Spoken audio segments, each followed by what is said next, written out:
Hello everyone, it's me again with you and I hope all of you are doing good. आशा करता हूं कि आप सभी ठीक हैं.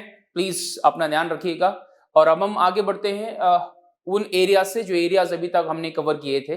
We have been into especially those we were covering those areas which were related to polity or similar kind of aspect in the current issues, and we were dealing with the GK current affairs related to that. Last the video which you may have seen where there was a technical glitch and that's why suddenly it got abruptly stopped there. So if I can correctly recall, that was we are talking about the Panchashil, and in brief I may have already told you that the significance of those 5 principles, why they are too significant, especially in the present context of relations between India and China, as the genesis to those principles we see in the relations of India and China. What those 5 principles are, we have seen. So एक तो याद रखना Zhou Enlai and Jawaharlal Nehru, and number 2 याद रखना है 5 principles. कौन से थे? Mutual respect to each other's territorial integrity and sovereignty, mutual non-aggression, mutual non-interference in the domestic affairs, equality in mutual sharing of benefit, and peaceful coexistence.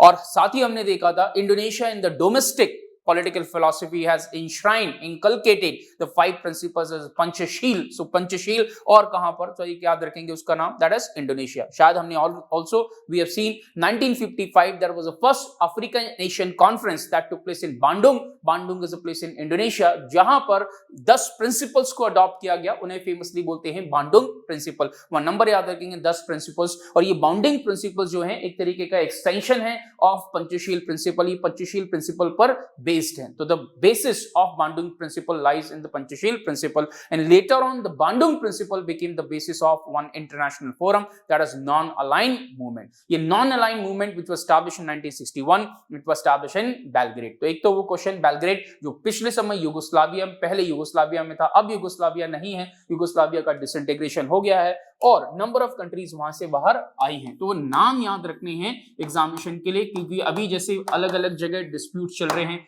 जैसे हमने शायद class में कहीं यूएसएसआर देखा था, union of Soviet socialist republics. We have seen similarly there was a socialist federal republic of Yugoslavia, that is Yugoslavia, former Yugoslavia. जब ये खत्म हुआ तो यहां से जो कंट्रीज बाहर आई उनमें से कंट्रीज हैं like Croatia. This is one is Croatia, one is Slovenia, Croatia, Slovenia, Bosnia and Herzegovina, Bosnia and Herzegovina, Bosnia and Herzegovina. नाम याद रखेंगे Bosnia and Herzegovina. And along with this there is Northern Macedonia. Northern Macedonia, official नाम Northern Macedonia, जैसे simply Macedonia भी बोलते हैं. वैसे देखा जाए तो मैसिडोनिया एक ज्योग्राफिकल रीजन था जो काफी सारी कंट्रीज को कवर करता था, स्पेशली बाल्कन जो कंट्रीज थी, बाल्कन पेनिनसुला जिसे बोलते थे, जिसकी वजह से यहां पर जब एक कंट्री से बहुत सारी कंट्री बनी, खासतौर पे युगोस्लाविया से बहुत सारी कंट्रीज बाहर आई. इसी को जब हम नॉर्मल टर्म यूज करते हैं बाल्कनाइजेशन, तो बाल्कनाइजेशन का मतलब है कि एक यूनिट से बहुत सारी दूसरी यूनिट्स बनी हैं, एक कंट्रीज को डिसइंटीग्रेट करके बहुत सारी दूसरी नई कंट्रीज आ गई हैं, एक मेजर एडमिनिस्ट्रेटिव यूनिट से बहुत सारी माइनर एडमिनिस्ट्रेटिव यूनिट्स आ रही हैं. नॉर्दर्न मैसेडोनिया, नॉर्दर्न मैसेडोनिया की आज जो कैपिटल है या मैसेडोनिया जिसे बोल देते हैं, पर ऑफिशियली नाउ अब इन्होंने अपना नाम बदल के कर दिया है, that is northern Macedonia. So northern Macedonia जो कैपिटल है वो है Skopje. Skopje is the capital of northern Macedonia. And Skopje ये जो जगह है, this is the birth place of mother Teresa. So this is the birth place of mother Teresa. Mother Teresa, this is the birth place of mother Teresa. बाद में they moved, Mother Teresa's family moved to Albania, and from Albania when she came to India she became the naturalized citizen of India. तो कभी कभी examination में question अगर है यहां देखेंगे तो स्कोपजे किसका पार्ट था, आज जहां पर जगह है वो किसका पार्ट था, वो यूगोस्लाविया का था. लेकिन यहां से आगे आएंगे तो यहां पर दैट इज अल्बानिया. अल्बानिया क्या फॉर्मर यूगोस्लाविया का पार्ट था? नहीं, अल्बानिया इसका पार्ट नहीं. तो एक तो याद रखेंगे. दूसरा, Albanian citizen before becoming the naturalized citizen of India.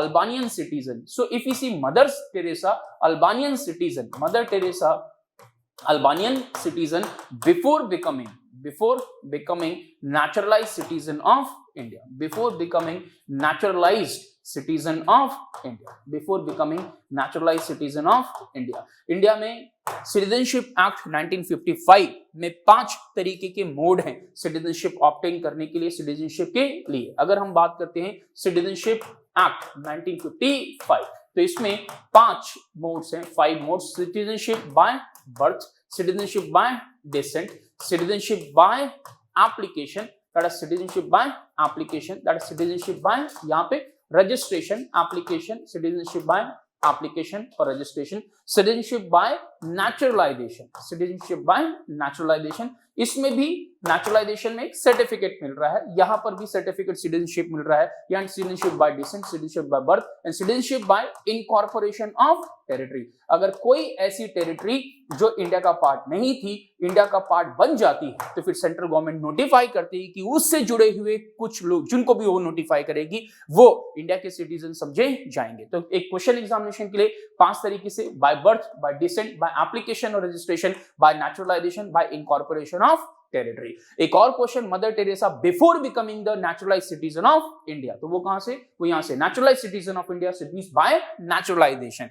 Before becoming the naturalised citizen of India she was an Albanian citizen. तो एक क्वेश्चन वहां पे याद रखेंगे, Mother Teresa became the citizen of India by naturalization. And number next is naturalized citizen of India before becoming this, she was a citizen of Albania. However, she was born in the former Yugoslavia, जो पुराना Yugoslavia था उसमें, और वहां पे जो जगह थी वो स्कोप्जे, जो आज किसकी कैपिटल है, that is the capital of Macedonia. वापस आएंगे यहाँ पे, अगर इसका यूगोस्लाविया का डिसइंटीग्रेशन देखते हैं तो Croatia, Slovenia, Bosnia and Herzegovina, northern Macedonia, फिर इसके आगे देखेंगे तो मॉन्टेनेग्रो। इनफैक्ट काफी टाइम तक जो कंट्री का नाम था वो 2 कंट्रीज एक साथ थी, जो बची कंट्री थी वो थी सर्बिया एंड मॉन्टेनेग्रो। फिर बाद में मॉन्टेनेग्रो भी अलग हो गया और फिर जो बचा एरिया है दैट इज सर्बिया। इसी सर्बिया की कैपिटल यहां पर बेलग्रेड, बेलग्रेड जो उस समय किसकी कैपिटल थी, यूगोस्लाविया की, वो आज कहां पर है, सर्बिया में। तो अगर क्वेश्चन ऐसे आता है कि यूगोस्लाविया के उत्तराधिकारी के तौर पर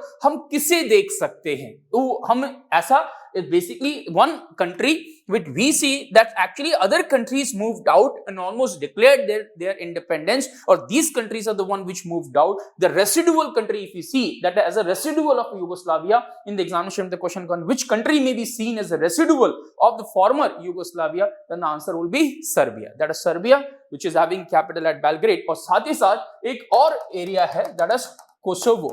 कोसोवो जिसे सर्बिया, कोसोवो जिसे सर्बिया अपना पार्ट मानता है, लेकिन कोसोवो ने एक इंडिपेंडेंस अपना डिक्लेयर कर दिया है। इंटरनेशनल कोर्ट ऑफ जस्टिस ने इस इंडिपेंडेंस को बाद में लीगल माना है। साथ ही साथ बहुत सारी कंट्रीज जिसमें पाकिस्तान भी है वो कोसोवो को एक कंट्री के तौर पर रिकॉग्नाइज करता है, हालांकि इंडिया कोसोवो को एक कंट्री के तौर पे अभी रिकॉग्नाइज नहीं करता है। So remember when we talk about the sovereignty, under that the Kosovo sovereignty still is having certain dispute whether the Serbia claims Kosovo to be the part of Serbia. तो question आता है Kosovo का किस country के साथ dispute चल रहा है, या कोसोवो को कौन सी कंट्री क्लेम कर रही है, तो answer is what, answer is Serbia. ये एग्जामिनेशन के क्वेश्चंस आते हैं, जैसे आजकल आप न्यूज़पेपर में देख रहे होंगे एक एरिया बहुत न्यूज में चल रहा है, वो है Nagorno Karabakh, Nagorno Karabakh war. तो काफी न्यूज में चल रहा है। अगर 4 साल, 5 साल, 6 साल पुराने भी नोट्स मेरे उठा करके देखेंगे तो उसमें भी हमने नगोर्नो काराबाख तब भी पढ़ा हुआ है। फर्क सिर्फ इतना होता है कि कई बार ये इंफॉर्मेशन न्यूज में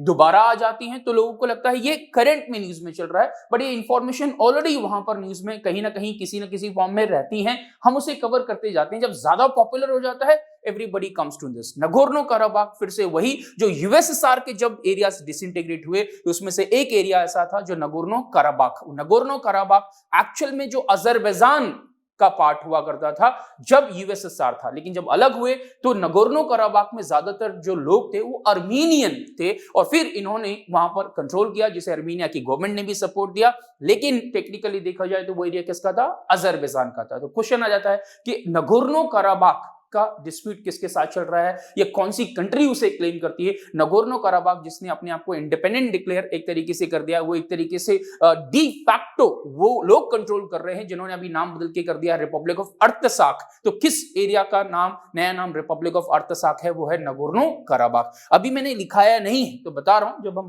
कवर करेंगे तो सारी चीजें पढ़ते जाएंगे एक एक पॉइंट करके, तब तक लिखा रहा हूं। तो यहाँ पे कोसोवो, ये नगोर्नो कराबाख, रिपब्लिक ऑफ अर्तसाख या फिर ट्रांसनिस्ट्रिया, अबकाजिया, साउथ ओसेटिया, इनसे रिलेटेड क्वेश्चन आएगा तो एक साथ अभी मैं कवर करा दूंगा नगोर्नो कराबाख वॉर के साथ में। तब तक याद रखेंगे कोसोवो का किसके साथ डिस्प्यूट है, याद रखेंगे सर्बिया। या कोसोवो को कौन क्लेम करता है, सर्बिया क्लेम करता है। क्या कोसोवो यूनाइटेड नेशन का मेंबर है, नहीं, Kosovo is not a UN member, ये यूएन मेंबर नहीं है, not a member of United nation, ये यूनाइटेड नेशन का मेंबर नहीं है, दैट इज कोसोवो। क्या सर्बिया यूनाइटेड नेशन का मेंबर है, यस। क्या ये बाकी की कंट्रीज यूनाइटेड नेशन के मेंबर हैं, yes. Montenegro, northern Macedonia, Bosnia and Herzegovina, Slovenia, Croatia, all these are the member of United Nation. Kosovo is not a member of United Nation as of now. Do remember please. Yugoslavia कितने members हैं United nation में, 193।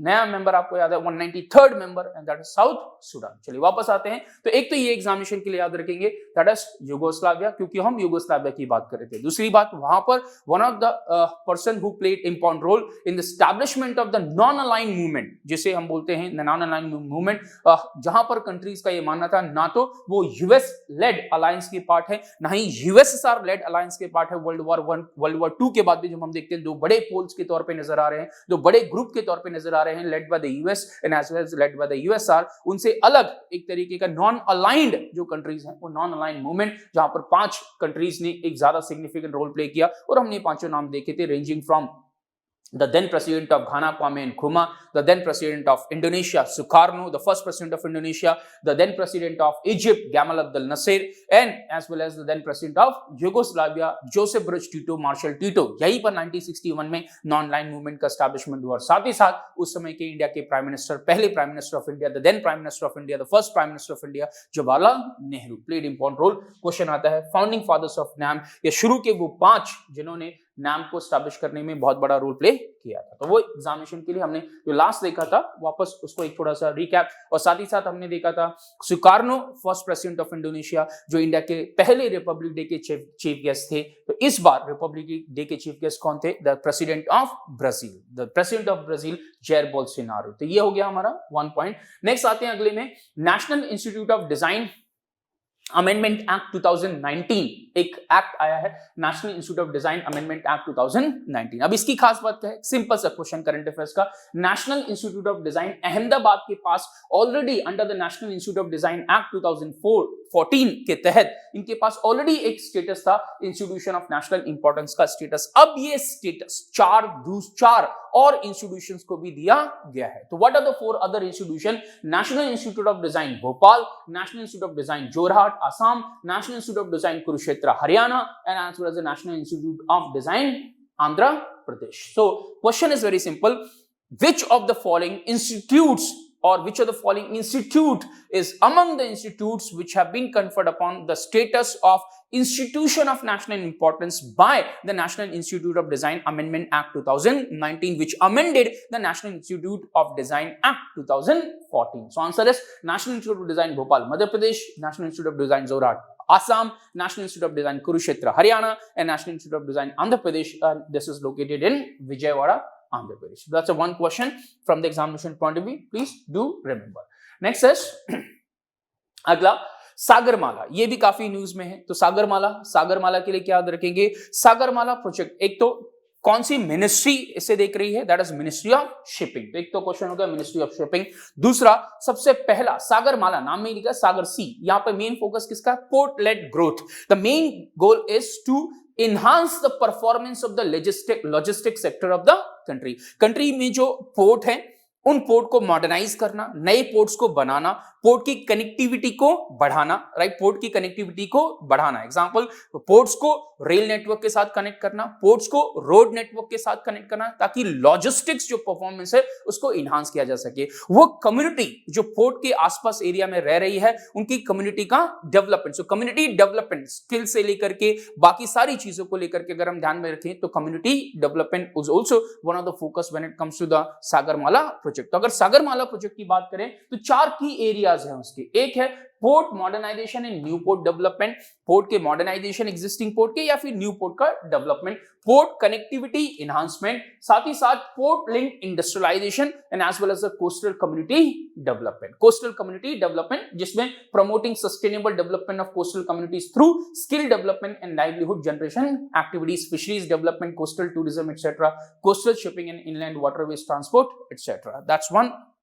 सागरमाला, सागरमाला का जो idea था वो सबसे पहले किसने दिया? अगला question, that is Atal Bihari Vajpayee ji ने 2003 में, जब उस समय वो इंडिया के प्राइम मिनिस्टर थे, the then prime minister of India Atal Bihari Vajpayee originally conceptualise the project of Sagarmala. कौन सी मिनिस्ट्री देख रही है? Answer is ministry of shipping. चूंकि ये पोर्ट से रिलेटेड है, कोस्टल एरिया से रिलेटेड है, जब हम कोस्टल एरियाज की बात करते हैं तो इंडिया की टोटल कोस्टल लेंथ कितनी है, कोस्ट लाइन कितनी है? 7516.6 किलोमीटर इंडिया की total coastal length. It means 7517 kilometre, या रफली सिंपली याद रखेंगे 7500 kilometre. That is remember is India's total coast length. So that's a question from the examination point of view.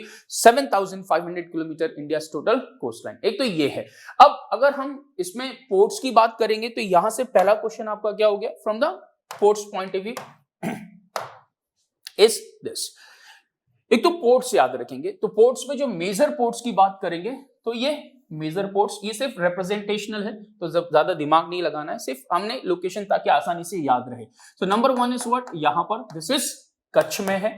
ये जो कच्छ में यहां पर है दैट इज इन गुजरात, कच्छ, गुजरात, कच्छ, वो क्या है? That is Kandla, Kandla port trust. ये अभी इसका नया नाम हो गया है, so that is Deen Dayal, Deen Dayal port trust. तो दीन दयाल पोर्ट किस पोर्ट का नया नाम है? Question, that is Kandla. Kandla जो इंडिया का बिगेस्ट कार्गो पोर्ट है, तो ये बिगेस्ट कार्गो पोर्ट। अगर कार्गो में देखेंगे तो biggest cargo port that is Kandla, जो कार्गो को सबसे ज्यादा हैंडल कर रहा है। फिर उसके बाद में कहां पर है? गुजरात, दीन दयाल उपाध्याय के नाम पर दीनदयाल पोर्ट ट्रस्ट। एक दूसरा यहां पर that is Mumbai, so one you remember name Mumbai. और फिर यहीं पर दैट इज नावा शेवा Jawaharlal Nehru Port trust, Jawaharlal Nehru Port trust, JNPT, Jawaharlal Nehru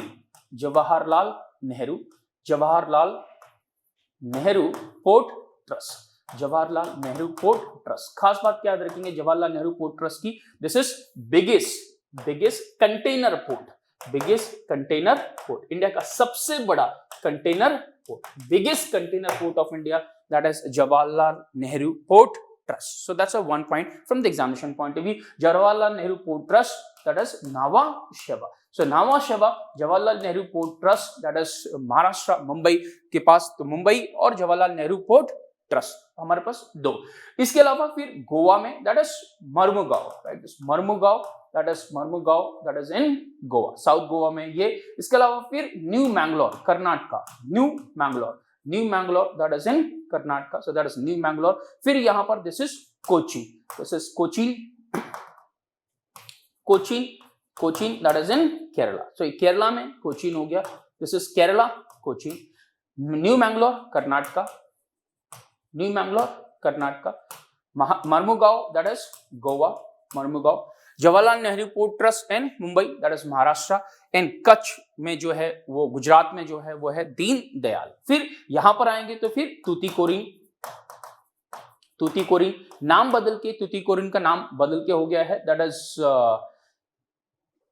Chidambaranar, ओवी चिदम्बरनार।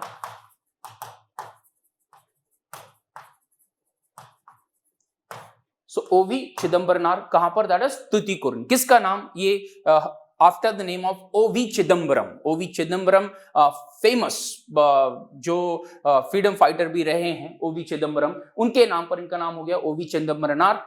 तो एक पोर्ट है।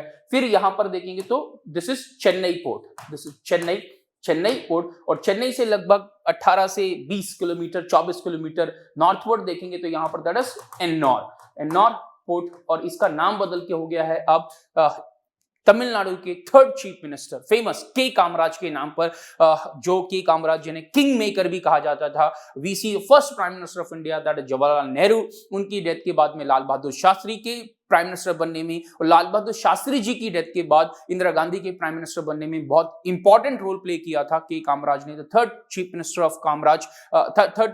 ऑफ तमिलनाडु के कामराज, जिन्हें फेमसली किंग मेकर भी कहा जाता था, के नाम पर फिर दिस इज कामराजकर पोर्ट। ये कहां पर है? That is Kamarajar port, that is in, और कामराजार पोर्ट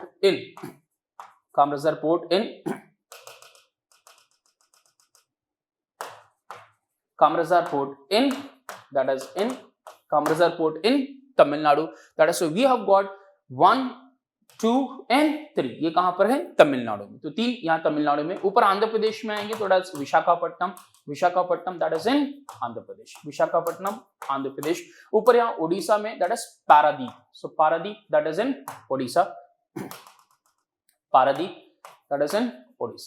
पारादीप उड़ीसा। और यहाँ पर दैट इज कोलकाता, इंडिया का सबसे पुराना पोर्ट, यहाँ पर जो 150 साल ऑब्जर्व कर रहा है अपने एस्टैब्लिशमेंट की, दैट इज कोलकाता पोर्ट। तो ये Kolkata port that is waste Bengal. और इसी से आप कोस्टल स्टेट्स भी याद रखेंगे, तो ये गुजरात हो गया, ये महाराष्ट्र हो गया, ये गोवा हो गया, ये कर्नाटका हो गया, ये केरला हो गया, ये तमिलनाडु हो गया, फिर ये आंध्र प्रदेश हो गया, ये उड़ीसा हो गया, और फिर यहाँ पर this is waste Bengal, the important coastal states of India और important major ports of India. और यहाँ पर एक मेजर पोर्ट्स में आप याद रखेंगे दैट इज पोर्ट ब्लेयर और Andaman and Nicobar. So that's remember Andaman Nicobar, Port Blair, so that's one is.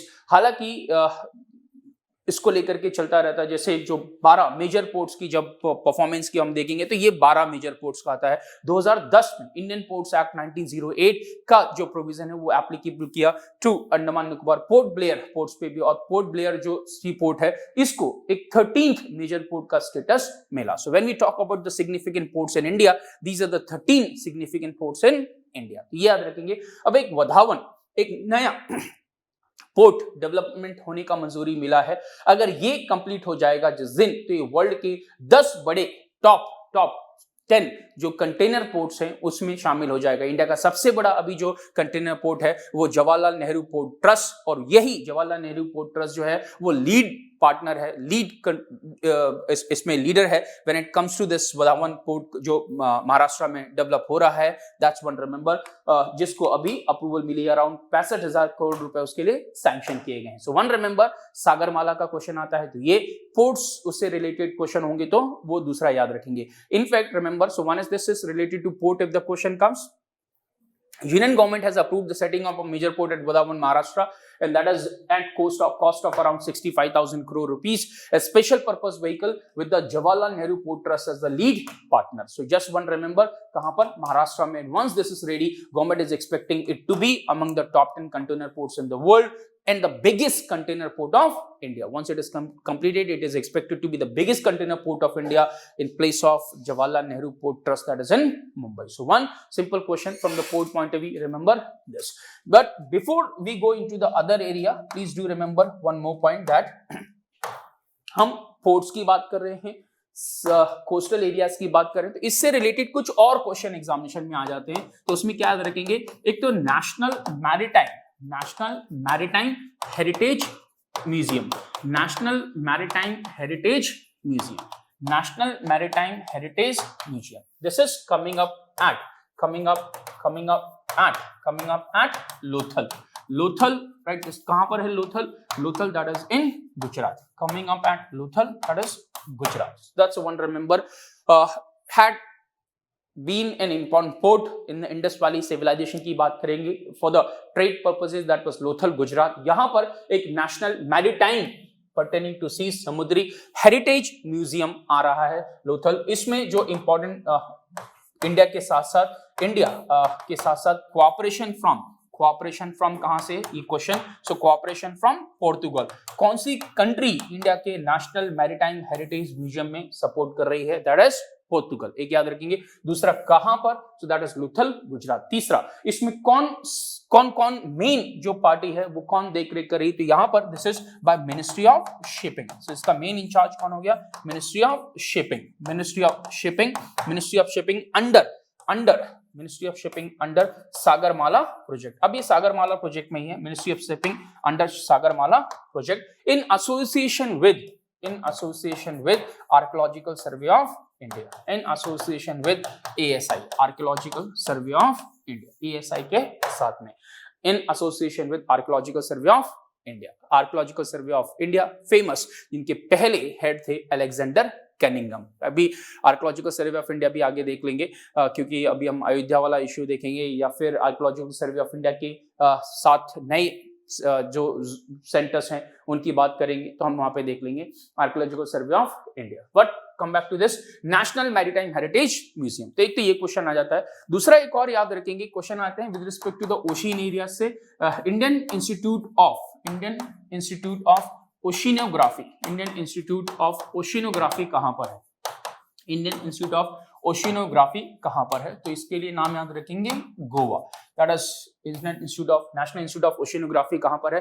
तो that is in Goa. One is institute of oceanography, दूसरा याद रखेंगे that is Indian national centre for ocean information services, वो कहां है, सो इंडियन नेशनल सेंटर या national institute of oceanography, national institute of oceanography Goa, Indian national centre for ocean information services, ocean information services, Indian national centre for ocean information services, where is this is in Hyderabad. तो एक नाम याद रखेंगे वो गोवा, और यहां पर Indian national centre for ocean information services, that is in Hyderabad. 2 and number 3 is inquires National Institute of Ocean Technology, National Institute for Ocean Technology। अगर ओशियन टेक्नोलॉजी की बात करेंगे, ओशियन टेक्नोलॉजी ये कहां पर है, that is in Chennai, ocean technology that is इन चेन्नई। ये जो नेशनल इंस्टीट्यूट ऑफ ओशिनोग्राफी है, ये किसके तहत आता है, CSIR के तहत आता है। ये दोनों किसके तहत आते हैं, they are under the ministry of earth sciences, ये मिनिस्ट्री ऑफ अर्थ साइंसेस के तहत आते हैं। एग्जामिनेशन पॉइंट ऑफ व्यू से याद रखेंगे। दूसरा क्या याद रखना है, ओशिन इंफॉर्मेशन सर्विसेज का जो इंस्टीट्यूट है वो कहां है, हैदराबाद। ओशिन टेक्नोलॉजी का जो इंस्टीट्यूट है वो कहां पर है, चेन्नई। और ओशिनोग्राफी वाला जो है वो कहां पर है, Goa. So oceanography Goa, ocean technology Chennai and ocean information services that is Hyderabad. जब भी एग्जाम में क्वेश्चन आता है तो ये याद रखेंगे तो सॉल्व हो जाएगा, that is ocean technology Chennai, ocean information services Hyderabad, oceanography that is Goa. इसके अलावा मैंने आपको ऑलरेडी बता दिए हैं कोस्टल स्टेट्स ऑफ इंडिया। तो अगर कोस्टल स्टेट्स ऑफ इंडिया का क्वेश्चन आता है तो you have already seen the coastal states of India. Port का क्वेश्चन मैंने आपको बता दिया है, मेजर पोर्ट वेस्टर्न कोस्ट पे कौन से पोर्ट हैं, ईस्टर्न कोस्ट पर कौन से पोर्ट हैं, तो आपने देख लिए हैं। मेजर 12 पोर्ट्स कौन से हैं, मेजर 13 अगर बोलते हैं तो 13 इनमें से कौन सा है, that is port Blair, Andaman and Nicobar. तो ये एक नया पोर्ट जो आ रहा है, जो इंडिया का वर्ल्ड के टॉप 10 में और इंडिया का सबसे बड़ा कंटेनर पोर्ट होगा, दैट्स इन वदावन, दैट्स महाराष्ट्र, जिसको स्पेशल पर्पस व्हीकल का जो लीड पार्टनर है वो है जवाहरलाल नेहरू पोर्ट ट्रस्ट। अगला क्वेश्चन, किस पोर्ट का नया नाम दीनदयाल उपाध्याय के नाम पर है, तो फिर वो कौन सा है, कांडला। कहां पर नाम बदल के कामराज के नाम पर हुआ है, Kamaraj that is remember is Ennore. और साथ ही साथ वीओ चिदम्बरनार, ये पोर्ट ओवी चिदम्बरनार, ये पोर्ट कहां पर है, तो फिर वो क्या हो गया, तुतीकोरिन दैट इज इन तमिलनाडु। किस स्टेट में अगर हम अभी देखेंगे तो हम देख रहे हैं महाराष्ट्र, तमिलनाडु में 3, वन इज तुतीकोरिन में जो है, वन जो अभी कामराजार है वो, चिदम्बरनार है वो, और साथ ही साथ चेन्नई। महाराष्ट्र में भी 3 हो जाएंगे, Vadhavan, Jawaharlal Nehru Port Trust and as well as we will be having is Mumbai, already Mumbai है, फिर दूसरा जवाहरलाल नेहरू पोर्ट ट्रस्ट नावा शेवा, और फिर एक तीसरा। That's remember from the examination point of view. अगर पोर्ट रिलेटेड क्वेश्चन आ रहे हैं तो फिर ये हैं पोर्ट रिलेटेड कुछ सिग्निफिकेंट क्वेश्चन। इसके अलावा फिर न्यूज में एक और है, PM Modi speech in United nation general assembly. ये भी इसकी कुछ एरियाज में ऑलरेडी क्लास में पहले कवर करा चुका हूं। Prime minister Modi speech in United nation general assembly. पहला तो इसमें एक पॉइंट क्या है, he has given this speech in Hindi. तो इसमें क्या याद रखना है कि प्राइम मिनिस्टर ऑफ इंडिया ने जो स्पीच हिंदी में दी है, तो क्वेश्चन अगर बनता है तो सबसे पहले यूनाइटेड नेशन जनरल असेंबली में हिंदी में स्पीच देने वाले कौन थे, वो थे अटल बिहारी वाजपेयी जी। तब 32nd session of general assembly को एड्रेस किया, तो वहां पर बाकी में जनरल असेंबली शायद हम पहली लेक्चर में पूरा हमने ये पढ़ा हुआ था, यूनाइटेड नेशन जनरल असेंबली के 75 साल जो पूरे हुए, तो ऑलरेडी बता चुका था मैं, बट चूंकि ये नया न्यूज में आया तो इसमें से कुछ पॉइंट अगर एग्जामिनेशन में कभी आगे मिलेंगे तो क्या मिलेंगे, एक हिंदी की बात करेंगे तो यहां पर कौन है, अटल बिहारी वाजपेयी जी, दैट इज अटल बिहारी वाजपेयी जी। मैं पहले भी बता चुका हूं कि एग्जामिनेशन में जो information related to the existing issues which are in news, they become more important. वो ध्यान में रखना है आपको, that those information which are based on the information that are floating around, they become the more significant areas of the examination. Example, Prime Minister Modi delivered the speech in Hindi in the United Nations General Assembly through virtual platform is not as significant. As significant is that Atal Bihari Vajpayee was the first person to deliver the speech in United Nations General Assembly in Hindi in capacity of the External Affairs Minister, Foreign Minister of India, when he participated in the 32nd session. तो नाम याद रखेंगे, number याद रखेंगे, 32nd session of United Nations General Assembly, one of the six principal organs of the United Nations. That's a 32nd session. और 32nd session की बात करेंगे तो कब हुआ था, तो आपको याद है पहला session of United Nations General Assembly took place in 1946 in London. Every year nowadays the general session takes place in New York, but have there been general session taking place in other places too? Yes, first session itself 1946 that took place in London. 32nd session, इसका मतलब है हर साल एक होता है, तो 32nd session कब हुआ, 1977।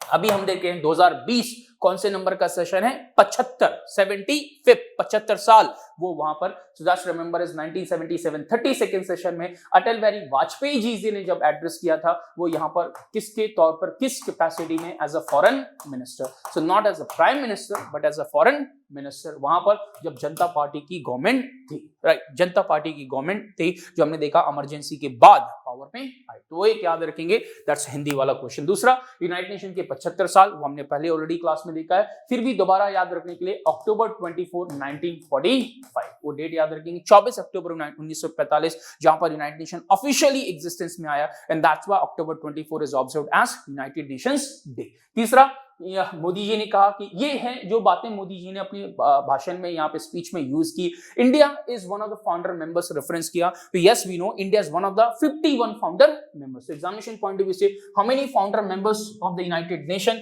सो answer is 51 founder member of United Nation, 51 founder member of United Nation. तीन कंडीशंस में से अगर कोई एक कंडीशन फुलफिल करता है तो उस ये एक या एक से ज्यादा तो फाउंडर मेंबर है। एग्जांपल, वाशिंगटन कॉन्फ्रेंस 1942 में जिस कंट्री ने पार्टिसिपेट किया, या सैन फ्रांसिस्को कॉन्फ्रेंस 1945 जिस कंट्री ने पार्टिसिपेट किया, या फिर 24 अक्टूबर 1945 से पहले यूनाइटेड नेशन चार्टर को जिसने रेटिफाई किया, ऐसे कंट्रीज को बोलते हैं फाउंडर मेंबर्स। सो कितनी कंट्रीज थी ऐसी, 51 फाउंडर मेंबर्स इंक्लूडिंग इंडिया, उनमें से इंडिया भी एक कंट्री है। पाकिस्तान फाउंडर मेंबर नहीं है, Pakistan joint letter, Pakistan joint letter, इसका मतलब है पाकिस्तान फाउंडर मेंबर नहीं है, बट इंडिया फाउंडर मेंबर है।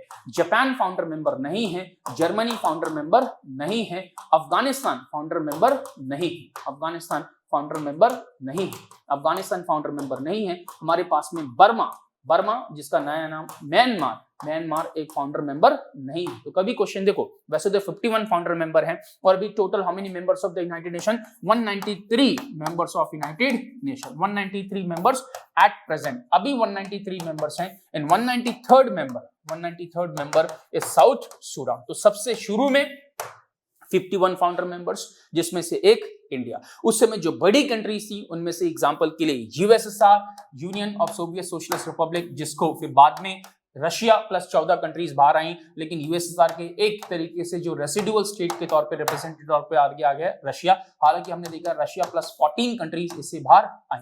फिर जैसे पीपल्स रिपब्लिक ऑफ चाइना, यहाँ पर तो पहले था रिपब्लिक ऑफ चाइना, वो चाइना था, चाइना जिसको बोलते हैं रिपब्लिक ऑफ चाइना, लेकिन बाद में रिपब्लिक ऑफ चाइना की जगह किसको दे दी, PRC, People's Republic of China, जिसे आज हम चाइना बोलते हैं। और साथ ही साथ फिर वहां पे US, France and as well as US, France and UK, ये वो कंट्रीज थी 5 जिन्हें बोलते हैं permanent member of United Nation security council also. ये फाउंडर मेंबर्स थे, ये सब फाउंडर मेंबर्स थे। यहाँ पे आप याद रखना, जापान जर्मनी फाउंडर मेंबर नहीं थे। जो डिफीटेड फोर्सेस थी वर्ल्ड वॉर 2 की, वो फिर धीरे धीरे बाद में यहाँ पर आए। जस्ट रिमेंबर, जापान जैसे वेस्ट जर्मनी था, ईस्ट जर्मनी था, तो एक्चुअली पहले जर्मनी नहीं था, पहले था West Germany and East Germany, जिसे बोलते हैं Federal Republic of Germany and German Democratic Republic. October 3 1990, 3 अक्टूबर 1990 को East Germany German Democratic Republic was merge into the waste Germany, that is Federal Republic of Germany. आज वही Germany, इसका नाम है फेडरल रिपब्लिक ऑफ जर्मनी, जो पहले western Germany का नाम था। तो east Germany merge into the waste Germany. वो फिर बाद में ये एक single Germany, unification of Germany हुआ वहां पे। सो दैट्स रिमेंबर अभी अक्टूबर में। तो अगेन रिमेंबर अक्टूबर 3 1990, अक्टूबर 3 1990 अगर हम ऑफिशियली देखें तो फिर उसके 30 साल यहां पर। सो दैट्स रिमेंबर जर्मनी के यूनिफिकेशन के 30 साल। That's from the examination point of view. Pakistan founder member नहीं, India founder member yes, 51 founder member. शायद बताया था आपको कि San Francisco conference 1945, how many countries participated in the San Francisco conference, जो 1945 में कॉन्फ्रेंस हुई, उसको बोलते हैं सैन फ्रांसिस्को कॉन्फ्रेंस, जहां पर यूनाइटेड नेशन का चार्टर आया। इसमें कितनी कंट्रीज आई थी? 50 कंट्रीज पार्टिसिपेट कर रहे थे। बट याद रखेंगे कि how many countries are the founder member? 51। शायद मैंने आपको बताया था one country that is considered the founder member but did not participate in the San Francisco conference, that is Poland. Poland is that country which did not participate in the San Francisco conference but is a founder member. So is Poland a founder member? Yes, but that founder member which did not participate in the San Francisco conference. So that's one question from the examination point of view. So far the India as a founder is considered. इससे question बनेंगे तो वो है।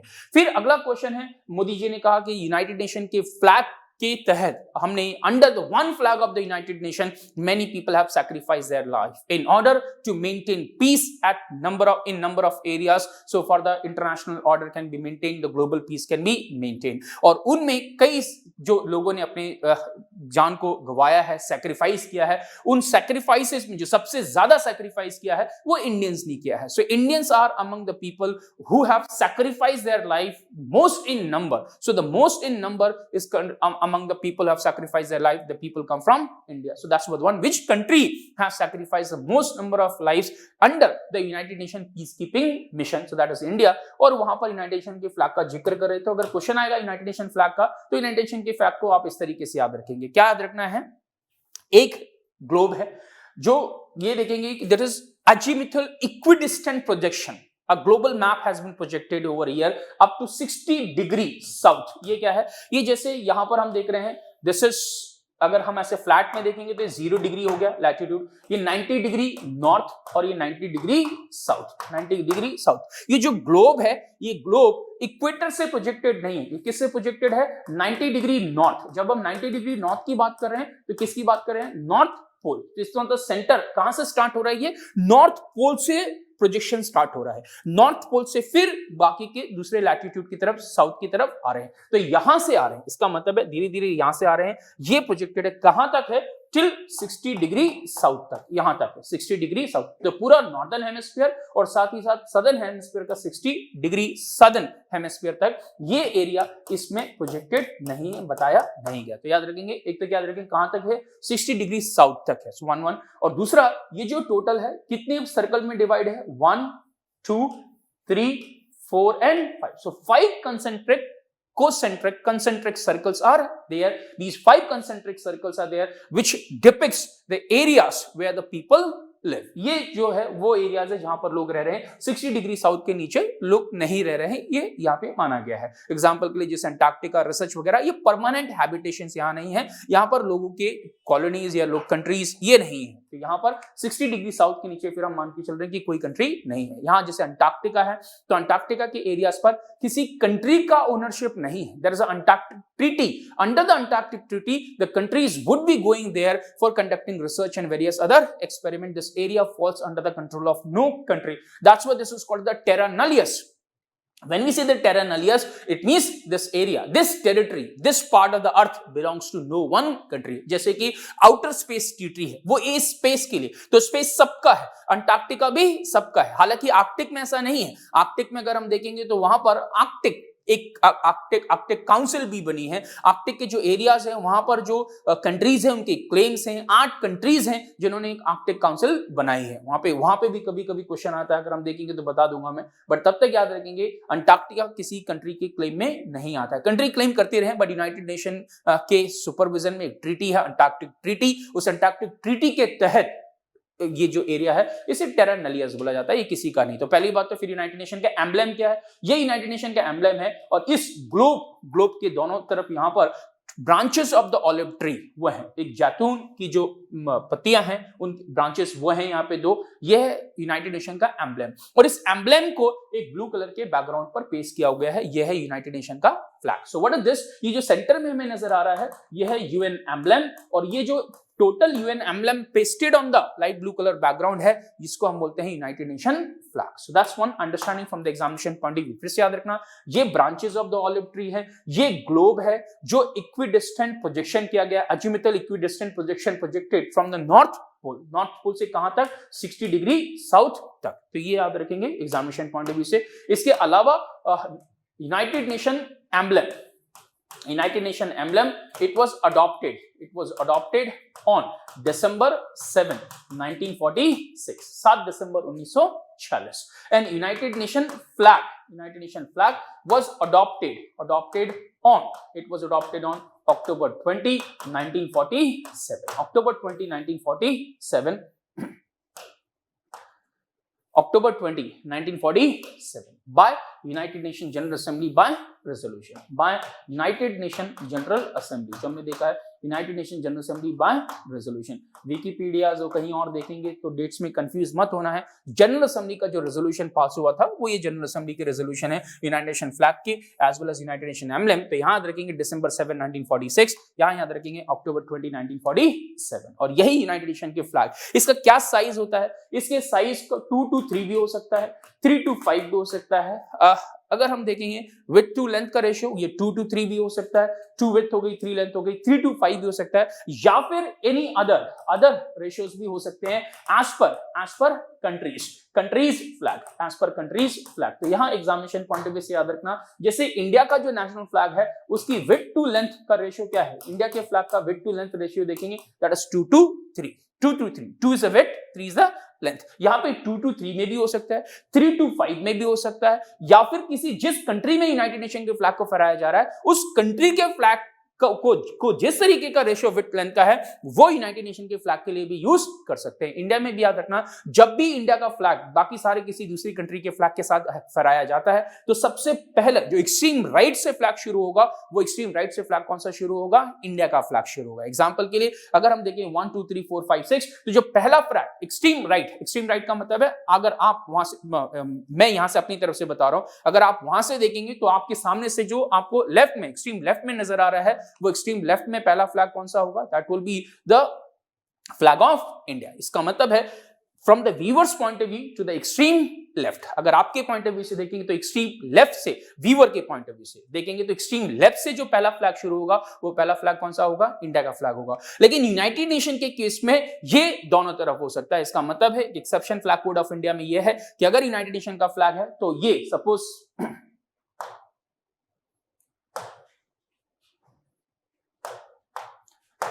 Flag code के हिसाब से देखेंगे बहुत सारे फ्लैग हैं, तो जो सबसे पहला फ्लैग होगा ये फ्लैग इंडिया का फ्लैग शुरू होगा यहाँ पे। This is extreme left from your side. लेकिन अगर यूएन फ्लैग के बाकी के अदर फ्लैग्स फिर इसके बाद आएंगे, कोई भी फ्लैग इंडिया के फ्लैग से हायर नहीं हो सकता है। लेकिन अगर यूएन फ्लैग के साथ आएंगे, यूएन फ्लैग के केस में एक्सेप्शन ये दिया कि इंडिया का फ्लैग यहाँ है, यूएन का फ्लैग हो सकता है, इसके अलावा यूएन का फ्लैग यहाँ, इंडिया का फ्लैग यहाँ हो सकता है। सो इसका मतलब है स्विच हो सकती है position when it comes to with the United Nation flag, इसके लिए परमिटेड। बट बाकी सारे फ्लैग अगर इंडिया में, ऑब्वियसली बात है, अगर इंडिया में फहराया जा रहा है तो सबसे पहले extreme left from the viewers point of view कहां पर होगा, ये इंडिया का फ्लैग होगा सबसे पहला, जो एक्सट्रीम लेफ्ट में आपके पॉइंट ऑफ व्यू से। जस्ट रिमेंबर इस from the United Nation flag का अगर क्वेश्चन आता है वो। फिर मोदी जी ने भी और वहां पर अटल बिहारी वाजपेयी जी ने भी अपने पहले स्पीच में ही, आमतौर पे हम एक टर्म बहुत यूज करते हैं वहां, वसुदेव कुटुंबकम, राइट। वसुदेव कुटुंबकम जब हम बात करें, पूरी दुनिया एक तरीके से हमारा कुटुंब है, हमारी फैमिली है, whole world is a family. तो ये जो ओरिजिनल वर्ड्स हम देख रहे हैं वो कहां से अपीयर, कहां पर है, तो it appears in the chapter 6 of Maha Upanishad. तो पहला क्वेश्चन है Vasudhaiva Kutumbakam, the original words appears in the chapter 6 of Maha Upanishad. It also finds mention in Rigveda, so it also finds mention in the Rigveda. If it is not an option, second option will be this. इसके अलावा मोदी जी ने बात करते समय ये भी कहा कि India has taken lead initiative keeping in the present demand of the world society in the form of coalition for disaster resilient infrastructure। Climate change, बाकी सारी वजह से जो इंफ्रास्ट्रक्चर पर प्रेशर आ रहे हैं, इस टाइम पर अगर हम देखें तो एक डिजास्टर रिजिलियंट इंफ्रास्ट्रक्चर की जरूरत है। और वो डिजास्टर रिजिलियंट इंफ्रास्ट्रक्चर के लिए गवर्नमेंट के साथ साथ प्राइवेट सेक्टर और सरकारों के साथ साथ जो नॉन गवर्नमेंटल ऑर्गेनाइजेशन है, इन सबको एक साथ में आकर के एक इस तरीके के इंफ्रास्ट्रक्चर के लिए जाना चाहिए। तो एक CDR है, coalition for disaster resilient infrastructure, जिसका आइडिया किसने दिया? मोदी जी ने एक कहा कि हमने, ये भारत ने ये आइडिया दिया। और साथ ही साथ ISA international solar alliance, so this is the Indian initiative. तो क्वेश्चन में लिखा होगा which of the following is an Indian initiative, उसमें ऐसे लिखा है, तो उसमें लिखा हो सकता है पेरिस एग्रीमेंट या क्योटो प्रोटोकॉल या फिर CDRI। तो उसमें आप याद रखेंगे आंसर क्या होगा, CDRI या फिर इंटरनेशनल सोलर अलायंस। बाकी इनके बारे में अभी हम देख रहे हैं, बता रहा हूं। साथ ही साथ एक और लिखा है United Nation security Council reform. Modi ji ने कहा इंडिया कब तक वेट करेगा एक परमानेंट मेंबरशिप के लिए यूनाइटेड नेशन में, तो वो मैं पहले आपको बता चुका हूं। यूनाइटेड नेशन सिक्योरिटी काउंसिल में कितने मेंबर हैं? 15 मेंबर हैं, जिसमें से 5 are the permanent member and 10 are the non permanent member. And we have seen India for the 8th time has been elected in the United Nations Security Council as a non-permanent member. So 8वीं बार India elect हुआ है in the United Nations Security Council. That's one point you have to remember. दूसरी बात, ये जो 5 permanent members हैं Security Council के, जिसे हम बोलते हैं permanent member of Security Council या also called as a P5 और also called as a big 5 of the Security Council. ये कौन कौन से हैं? US, UK, France, Russia and China. US, UK, France, Russia and China. जब United Nation बना October 24, 1945 को ऑफिशियली एग्जिस्टेंस में आया, तो रशिया की जगह था USSR, union of Soviet socialist Republic. और ये जो पीपल्स रिपब्लिक ऑफ चाइना, जिसे हम चाइना बोलते हैं, उस समय वो चाइना था, उसका नाम था Republic of China, that is ROC। So US, UK, France, Russia and China security council में रिफॉर्म होना चाहिए, उसके लिए 4 कंट्रीज डिमांड कर रहे हैं कंटिन्यूअसली, और उन 4 कंट्रीज को बोलते हैं G4। शायद मैंने क्लास में बताया था, India, Germany, Brazil and Japan. तो एक ग्रुप बना था, उसको बोलते हैं India, Germany, Brazil and Japan का group, that is called as G4। And India is demanding as a permanent membership in the Security Council. बाकी मैंने सिक्योरिटी काउंसिल वगैरह पहले पढ़ाया है। United Nation peace keeping mission में जो सबसे ज्यादा लोगों ने अपनी जान दी है वो भारत से है, तो इसका भी प्रधानमंत्री जी ने अपने भाषण में जिक्र किया। तो ये सारी चीजें हमने उन पॉइंट को कवर कर दिया जो पॉइंट उनके स्पीच से एग्जामिनेशन के क्वेश्चन बन सकते हैं। वी हैव सीन, बाकी ये जो 2 पॉइंट हैं इनको मैं दोबारा अभी कवर करा देता हूं। One we have seen is with respect to CDRI and one is with respect to ISA। तो CDRI की खास बात क्या है? Coalition for disaster resilient infrastructure. It was launched by Prime Minister Modi at the United Nations Climate Action Summit, UN Climate Action Summit, which took place in September 2019, and that took place in New York. So September 2019 में जो summit हुई, उस summit में prime minister Modi ने इसे launch किया। Number 1, सो एक तो इंडियन इनिशिएटिव हो गया। दूसरा, coalition for disaster resilient infrastructure, governments भी हैं इसमें, यूनाइटेड नेशन की एजेंसीज भी हैं, प्रोग्राम्स एंड फंड्स भी हैं, मल्टीलैटरल डेवलपमेंट बैंक्स भी हैं, फाइनेंशियल मैकेनिज्म्स भी हैं, प्राइवेट सेक्टर भी है, एकेडमिक एंड नॉलेज इंस्टीट्यूशंस भी हैं। तो उसमें लिखा होगा इनमें से इसका कौन पार्टिसिपेंट हैं? तो सिर्फ सरकारें नहीं, सरकार के अलावा गैर सरकारी संस्थाएं भी हैं, एजुकेशनल फाइनेंशियल इंस्टीट्यूशंस भी हैं, प्राइवेट सेक्टर भी इसका पार्ट है, that is coalition for disaster resilient infrastructure. इसलिए एक तरीके से टेक्निकली ये इंटर गवर्नमेंटल ऑर्गेनाइजेशन नहीं है, ऐसा ऑर्गेनाइजेशन जो सिर्फ गवर्नमेंट्स का होता है, जहां पे सिर्फ गवर्नमेंट पार्टी होती है, specially through agreement, through treaties etcetera, जैसे Paris agreement is an intergovernmental initiative. ये जो है ये एक इंटर गवर्नमेंटल नहीं है, एक इनिशिएटिव है जो गवर्नमेंट ने लिया हुआ है, लेकिन इसमें गवर्नमेंट्स के अलावा नॉन गवर्नमेंट भी पार्टिसिपेंट हैं। It aims to address the challenges of building resilience into infrastructure system development associated with it। इसका मतलब है एक resilient, climate resilient, disaster resilient infrastructure की जरूरत है। जब यहाँ पे इंफ्रास्ट्रक्चर की बात करते हैं तो तीनों infrastructure, physical infrastructure, specially economic infrastructure, social infrastructure and as well as environmental infrastructure और इकोलॉजिकल इंफ्रास्ट्रक्चर, तो यहाँ पे इसकी बात करते हैं। साथ ही साथ इसका सेक्रेटरीट कहां पर है? Secretariat is in Delhi, that is secretariat is in Delhi. So आप याद रखेंगे क्योंकि इंटरनेशनल सोलर अलायंस का जो सेक्रेटरीट है दैट इज इन गुड़गांव, या now this is Gurugram, that's Gurugram, and here the secretariat of the CDR, Coalition for Disaster Resilience Infrastructure, is कहां पर है? That is in Delhi। लिखा ये भी आ सकता है, Coalition for Disaster Resilient Infrastructure is having a secretariat located at Bangkok, Delhi, New York, Berlin। इस तरीके से answer is what? Delhi। Question number 2, International Solar Alliance, it is a coalition of solar resources rich countries which lie either completely or partly between the Tropic of Cancer and the Tropic of Capricorn। Coalition of ये दोबारा type हो गया शायद, so that's number, coalition of solar resources rich countries which lie either completely or partly between the Tropic of Cancer and Tropic of Capricorn। जो partly या completely Tropic of Cancer, Tropic of Capricorn के अंदर हैं उनको बोल रहे हैं that is, remember, is a Tropic of international solar alliance. ये सनलाइट को हार्नेस करना, सोलर एनर्जी को हार्नेस करना, सोलर एनर्जी रिच कंट्रीज, इसका हेडक्वार्टर सेक्रेटरीट कहां पर है? That is in Gurugram, India. और साथ ही साथ ये कब लॉन्च हुआ? जब 21st कॉन्फ्रेंस ऑफ पार्टीज हुई united nation framework convention on climate change, तब ये united nation framework convention on climate change, united nation framework convention on climate change, convention on climate change. Examination का question, किसकी international meeting conference के दौरान international solar alliance को propose किया, launch किया by the then prime minister of India as well as the then president of France, that is remember the United nation framework convention climate change, जिसे हम बोलते हैं UNFCCC। ये examination में question वैसे भी आ जाता है। What is UNFCCC? United Nations framework convention on climate change. इसकी कॉन्फ्रेंस ऑफ पार्टी, COP का मतलब है conference of parties, conference of party, COP, conference of parties. पहली बार 2020 में इसकी कॉन्फ्रेंस ऑफ पार्टीज की जो कॉन्फ्रेंस ऑफ पार्टीज होती है वो नहीं होगी because of the Covid issue, but 2015 में जब 2015 में मीटिंग हुई पेरिस में, तो यहां पर एक एग्रीमेंट आया, उसको बोलते हैं पेरिस एग्रीमेंट। ये अलग से क्वेश्चन है, Paris agreement was adopted by the world in which year? 2015, related to climate change. लेकिन जब ये COP21 चल रही थी पेरिस में, तब उस समय इंडिया के प्राइम मिनिस्टर मोदी और उस समय के फ्रांस के प्रेसिडेंट फ्रांसवा ओलांद, इन्होंने लॉन्च किया International Solar Alliance. So that's remember. However, now the President of France is no longer this François Hollande. अभी इस समय जो President of France है वो है Emmanuel Macron. So that's remember. जिनको Prime Minister of India के साथ में Champions of Earth United Nations Environment Program का एक highest environment award दिया गया था, along with the Prime Minister of India, it was given to the President of France. लेकिन उस समय President of France जब भी award दिया गया Champions of Earth, especially for their such kind of a policy decisions of India and France. So India Prime Minister Modi और Emmanuel Macron the president of France, जिनको मिला था। लेकिन उस समय जब लॉन्च हुआ उस समय प्रेसिडेंट ऑफ फ्रांस कौन थे? François Hollande. देखते याद रखेंगे ये। अब इंटरनेशनल सोलर अलायंस का अगर हम क्वेश्चन देखेंगे तो वहां पे इंटरनेशनल सोलर अलायंस में मेन क्वेश्चन क्या हो गया? Tropic of Cancer and Tropic of Capricorn. तो यहां पर Tropic of Cancer and Tropic of Capricorn के क्वेश्चन आएंगे। तो one you remember please, this is 0 degree, this is equator, और 23.5 degree north, and this is 23.5 degree south. ये क्या है? This is tropic of cancer। ये tropic of cancer है और ये tropic of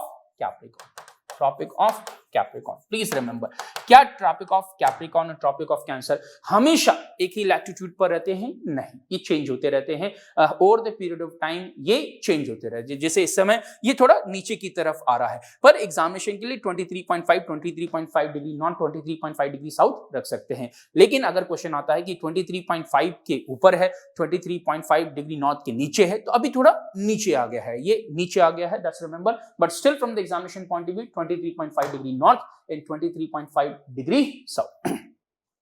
Got the points over there? Very simple.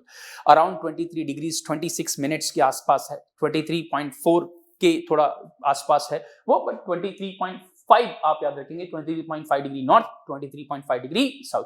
ये है ट्रॉपिक ऑफ कैंसर और ये है Tropic of Capricorn, Tropic of Cancer और ये है ट्रॉपिक ऑफ कैप्रिकॉर्न। इसके बीच की जो कंट्रीज हैं उनको हम बोल रहे हैं that is Tropic of Capricorn. ये है जो सोलर रिच कंट्रीज हैं, क्योंकि ये वो एरियाज हैं ट्रॉपिक ऑफ कैंसर से लेके ट्रॉपिक ऑफ कैप्रिकॉर्न, हर लैटिट्यूड पे कम से कम एक बार ओवरहेड सन जरूर आएगा, सर के ऊपर, राइट, डायरेक्टली ओवरहेड सन मिलेगा। हर लैटिट्यूड पर एक बार कम से कम आपको ओवरहेड सन जरूर मिलेगा। फिर ऊपर जाएंगे तो ऐसी सिचुएशन नहीं। That's one point over year, कम से कम एक बार। That's remember is Tropic of Cancer and Tropic of Capricorn. So one please from the examination point of view. अब इसके बीच में जो कंट्रीज हैं वो उतनी इंपॉर्टेंट नहीं, बट खास बात क्या याद रखेंगे, ट्रॉपिक ऑफ कैंसर के ऊपर देखेंगे तो 70 से ज्यादा कंट्रीज ऐसी हैं, around 74 countries are the countries which are located above the Tropic of Cancer, only 4 countries are there which are located below the Tropic of Capricorn, specially Uruguay in the South America is there,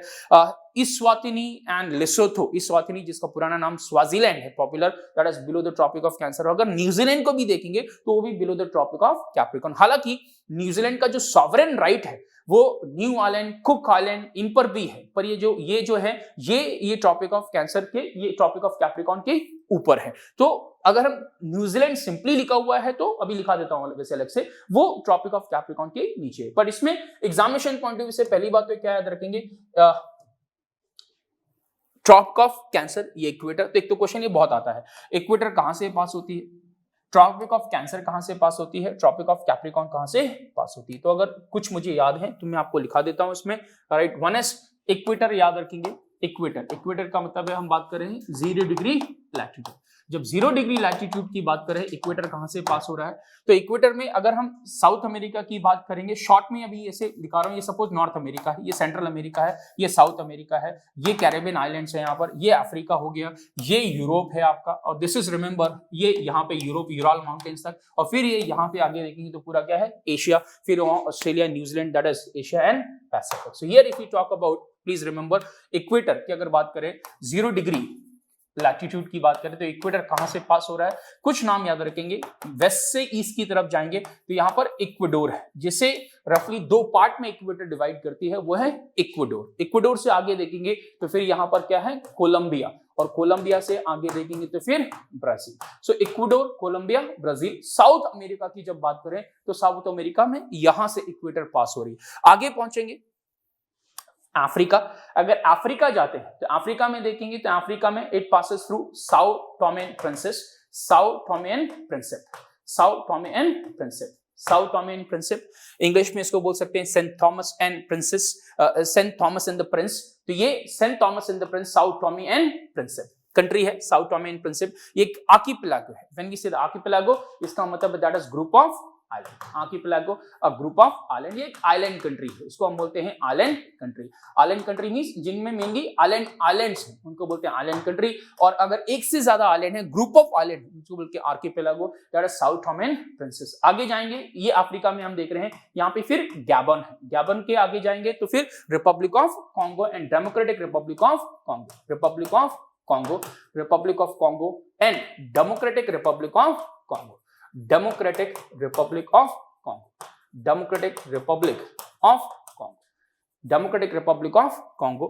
So Sao Tome and Principe, Gabon, Republic of Congo, Democratic Republic of Congo. फिर है Uganda, Uganda and Kenya, Uganda, Kenya, और शायद मैंने कहीं आपको बताया था Horn of Africa, और हॉर्न ऑफ अफ्रीका की एक कंट्री जहां से इक्वेटर पास होती है, that is Somalia.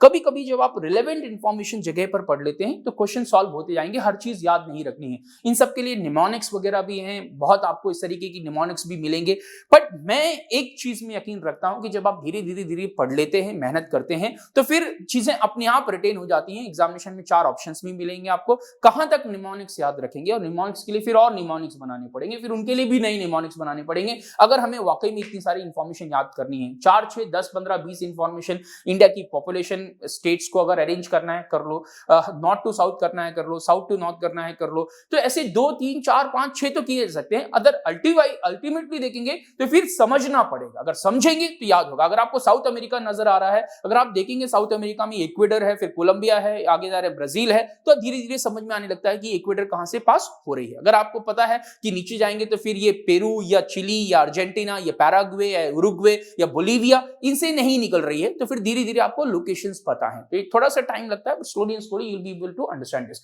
South Tome and princess, Gabon, Republic of Congo, Democratic Republic Congo, Uganda, Kenya and Somalia. ये कहां से हो गए हैं? So these are the places from Africa. Africa में देखेंगे तो फिर यहां से पास होती है, it passes through here. Main question आप याद रखेंगे जो मैंने आपको बताया था, Horn of Africa, Ethiopia, Eritrea, Djibouti, Somalia, उसमें सोमालिया से पास होती है। आगे जाएंगे, इक्वेटर कहां से पास हो रही है? That is Indonesia. ये इंडोनेशिया से पास होती है, it passes through Indonesia, it passes through Indonesia. But कई जगह एक और नाम लिखा हुआ मिलेगा आपको, दैट इज मालदीव्स।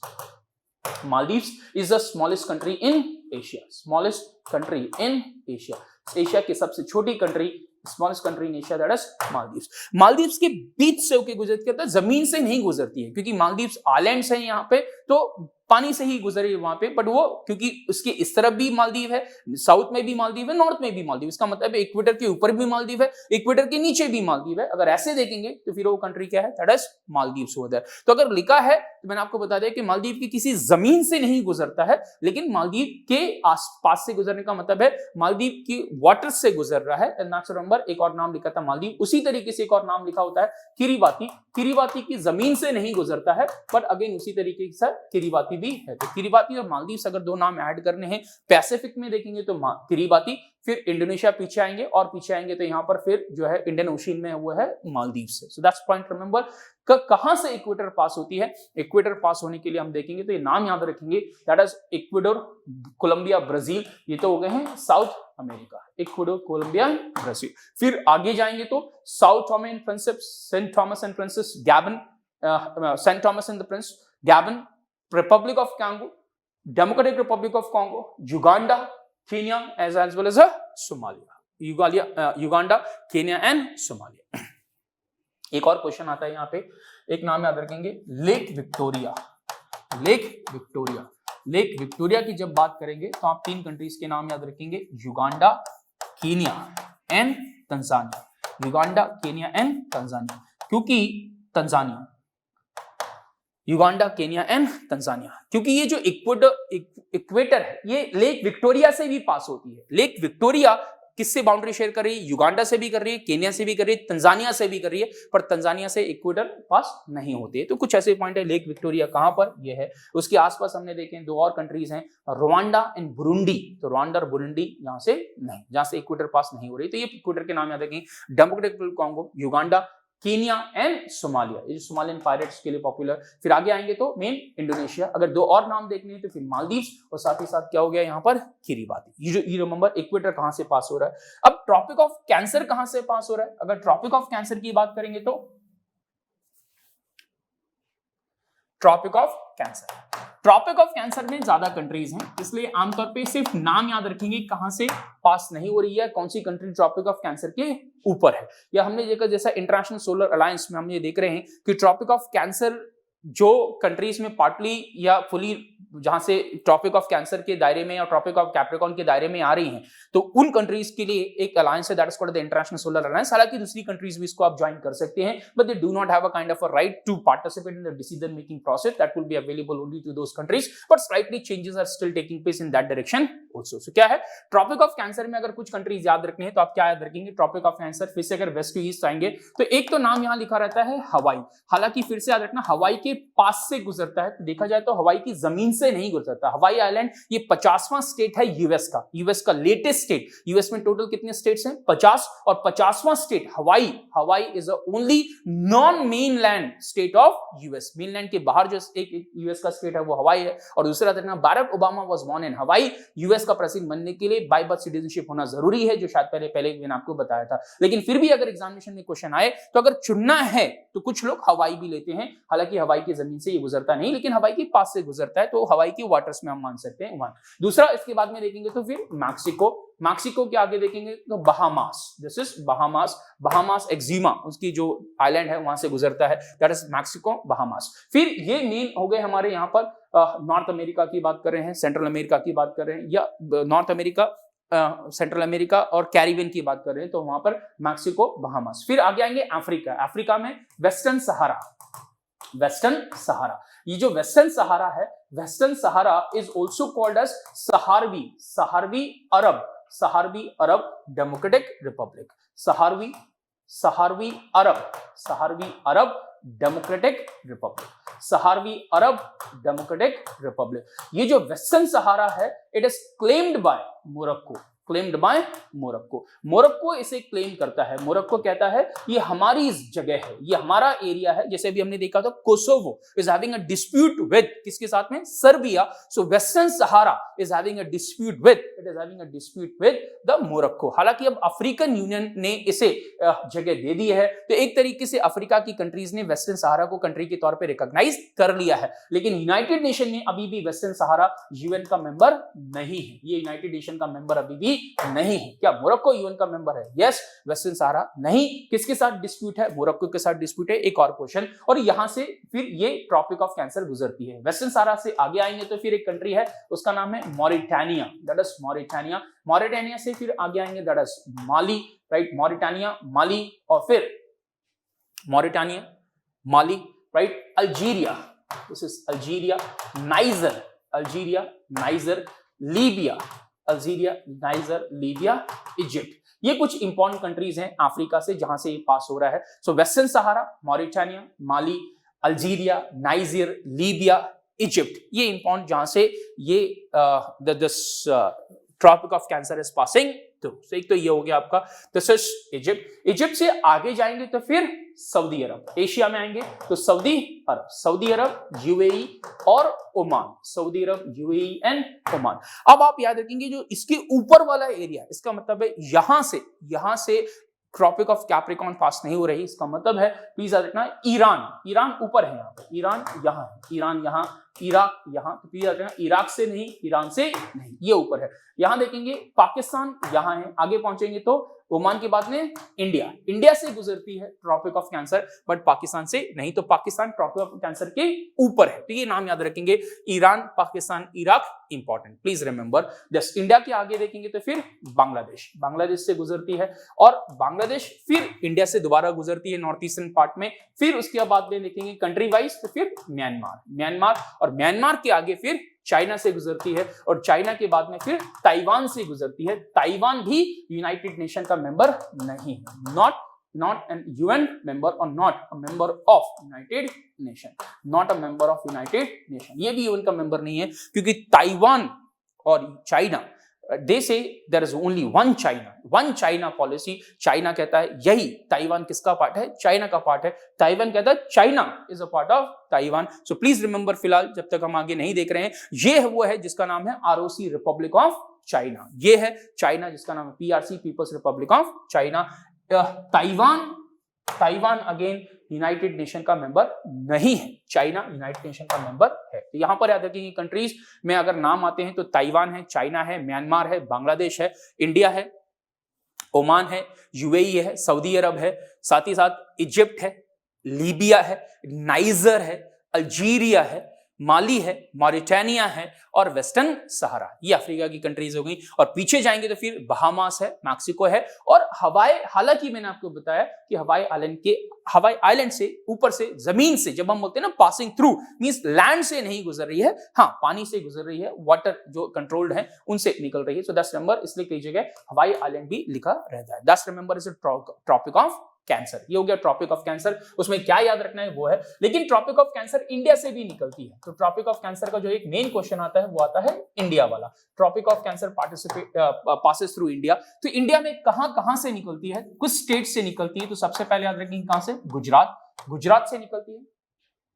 राजस्थान से पास होती है, it passes through Rajasthan, it passes through Madhya Pradesh, it passes through Chhattisgarh. तो ये कहां से निकल रही है? Gujarat, Rajasthan, Madhya Pradesh and Chhattisgarh. This is Chhattisgarh and Jharkhand, Chhattisgarh, Jharkhand and Bihar, sorry Chhattisgarh, Jharkhand and west Bengal. Chhattisgarh पहले बिहार से था, अब 2 पार्ट हो गए, तो झारखंड से गुजरती है, झारखंड, वेस्ट बंगाल। और नॉर्थ ईस्ट में देखेंगे तो कहां से पास होती है? It passes through 2 states of the north eastern area, that is one is Tripura, और दूसरा southern most state of India, that is Mizoram. This is Mizoram. तो इंडिया के 8 वो स्टेट जहां से ट्रॉपिक ऑफ कैंसर पास होती है। क्या याद रखना है? 8 वो स्टेट कौन कौन से हैं? So these 8 states are Gujarat, Rajasthan, Madhya Pradesh, Chhattisgarh, Jharkhand, West Bengal, Tripura and Mizoram. These are the 8 states from where the Tropic of Cancer passes through. So one question from the Tropic of Cancer, उसमें खास नाम याद रखेंगे पाकिस्तान, खास नाम याद रखेंगे ईरान. अब थोड़ा सा लोकेशन का आइडिया होगा तो बाकी के आंसर अपने आप होने लगते हैं कि उसमें क्या लिखा हुआ है. जैसे अगर आपको ये पता है कि पाकिस्तान, ये ट्रॉपिक ऑफ कैंसर में अगर आपको ये पता है, हमने जैसे यहां देखा ये वेस्टर्न सहारा है, मॉरिटानिया, ये अफ्रीका है, यहां से निकल रहा है, इसका मतलब है इसके ऊपर मेडिटेरियन सी है, इसके ऊपर पूरा यूरोप है. तो ये जो यूरोप देखेंगे, ये यूरोप क्या हो गया, ट्रॉपिक ऑफ कैंसर के ऊपर है. यूरोप ट्रॉपिक ऑफ कैंसर के ऊपर हो गया. अगर हम यहां पर देखेंगे तो आसानी से फिर यूरोपियन कंट्री सारी की सारी ट्रॉपिक ऑफ कैंसर के ऊपर हो गई. अगर हम यहां पर देखते हैं जैसे सऊदी अरब है, यूएई है, ओमान है, तो इसके ऊपर ईरान, पाकिस्तान यहां है. तो फिर और ऊपर जाएंगे तो अफगानिस्तान यहां पर हो गया, सेंट्रल एशिया यहां पर है, Kazakhstan, Kyrgyzstan, Tajikistan, Turkmenistan, Uzbekistan, फिर ये सारे रशिया ऊपर आ गया. तो ये सब क्या हो गया, ये इसके ऊपर है. इट मींस यहां से पास नहीं हो रहा. बट आप याद रखेंगे ये चाइना से पास हो रहा है, चाइना से ही पास हो रहा है. सो प्लीज रिमेंबर म्यांमार, फिर म्यांमार के आगे यहां पर चाइना, चाइना ऊपर वाला area, sharing a boundary with the Myanmar also. Yes, फिर यहां से और आगे जाएंगे तो it passes through Taiwan. So that's one area from where the Tropic of Cancer passes through. एक फिर आगे अगला जो लास्ट आता है वो है Tropic of Capricorn. Tropic of Capricorn भी याद रख सकते हैं आप, ट्रॉपिक ऑफ कैप्रिकॉर्न. तो ट्रॉपिक ऑफ कैप्रिकॉर्न कहां से पास होती है, it passes through South America की बात करेंगे तो it passes through principally 4 countries से पास होता है. वन इज चिली, चिली के आगे है अर्जेंटीना, चिली, अर्जेंटीना, फिर इसके आगे पैराग्वे, पैराग्वे याद रखेंगे, पैराग्वे, और पैराग्वे के आगे ब्राजील. साउथ अमेरिका से पैराग्वे, नॉट उरुग्वे, उरुग्वे से नहीं, पैराग्वे से. Uruguay is below, Uruguay, Uruguay is below, Uruguay is below Tropic of Capricorn. ये ट्रॉपिक ऑफ कैप्रिकॉर्न के नीचे है, ट्रॉपिक ऑफ कैप्रिकॉर्न से. इसका मतलब है साउथ अमेरिका की एक कंट्री जो ट्रॉपिक ऑफ कैप्रिकॉर्न से नीचे आती है, कंप्लीटली ट्रॉपिक ऑफ कैप्रिकॉर्न के नीचे एक ही कंट्री है, क्योंकि चिली से तो पास हो रही है, अर्जेंटीना से पास हो रही है, पैराग्वे से पास हो रही है, ब्राजील से पास हो रही है, और बाकी की जो कंट्रीज हैं, बोलीविया है, पेरू है, इक्वाडोर है, कोलंबिया है, वेनेजुएला है, ये कहां पर है, ये हम बात कर रहे हैं तो ये ऊपर है. याद रखेंगे, please remember when we talk about जैसे सूरीनाम है तो ये ऊपर है, और वहां पर फ्रांस का एक एरिया है उसके बगल में, उसको बोलते हैं फ्रेंच गयाना. फ्रेंच गयाना जो एक तरीके से पहले जब फ्रांस का सजाए काला पानी मिलता था तो वो फ्रेंच गयाना. कोरू नाम सुना होगा कभी आपने, जहां पर एक यूरोपियन लॉन्च पैड है, यूरोपियन सैटेलाइट्स लॉन्च होती हैं, या हमने भी अपनी बहुत सारी कई बार जो है एरियन रॉकेट को यूज करके हमारी अपनी सैटेलाइट को भी लॉन्च किया है, हमने उनकी सर्विसेज ली है. तो एक यूरोपियन स्पेस एजेंसी का इंपॉर्टेंट लॉन्च पैड जहां पर लोकेटेड है वो है फ्रेंच गयाना. फ्रेंच गयाना क्यों, क्योंकि ये इक्वेटर के पास है, लेकिन यहां से इक्वेटर पास नहीं होती है, लेकिन इक्वेटर के पास है, क्योंकि ब्राजील के ऊपर हमने देखा ब्राजील से इक्वेटर पास हो रही है, उसके ऊपर ये फ्रेंच गयाना. और फ्रेंच गयाना किसका पार्ट है, French Guyana is a part of France. तो फ्रांस का वो एरिया जो साउथ अमेरिका में लोकेटेड है उसका नाम है French Guiana, French Guiana. But please remember French Guiana ये है, got the point over there. French Guiana वो फ्रांस का पार्ट है, वो एक कंट्री जो कंट्री नहीं है, साउथ अमेरिका में लोकेटेड एक एरिया. वो नीचे आएंगे तो Chile, Argentina, Paraguay and Brazil. उससे आगे जाएंगे तो फिर अफ्रीका. अफ्रीका में भी कौन है, अफ्रीका में Namibia, this is Namibia. Namibia के आगे Botswana, Namibia, Botswana, South Africa, South Africa से भी निकलती है South Africa, and as well as Mozambique, South Africa, Mozambique. और मोजाम्बिक के बगल में एक आइलैंड बड़ा सा, that is Madagascar. So this is Madagascar, नाम सुना होगा आपने, मूवीज देखते कभी कभी. Madagascar, Namibia, Botswana, South Africa, Mozambique and Madagascar. अगर यहां हम देखेंगे इस ट्रॉपिक ऑफ कैप्रिकॉर्न के नीचे तो 2 कंट्रीज नजर आएंगी जो साउथ अफ्रीका से घिरी हुई हैं. वो 2 कंट्रीज कौन कौन सी हैं, one is Eswatini.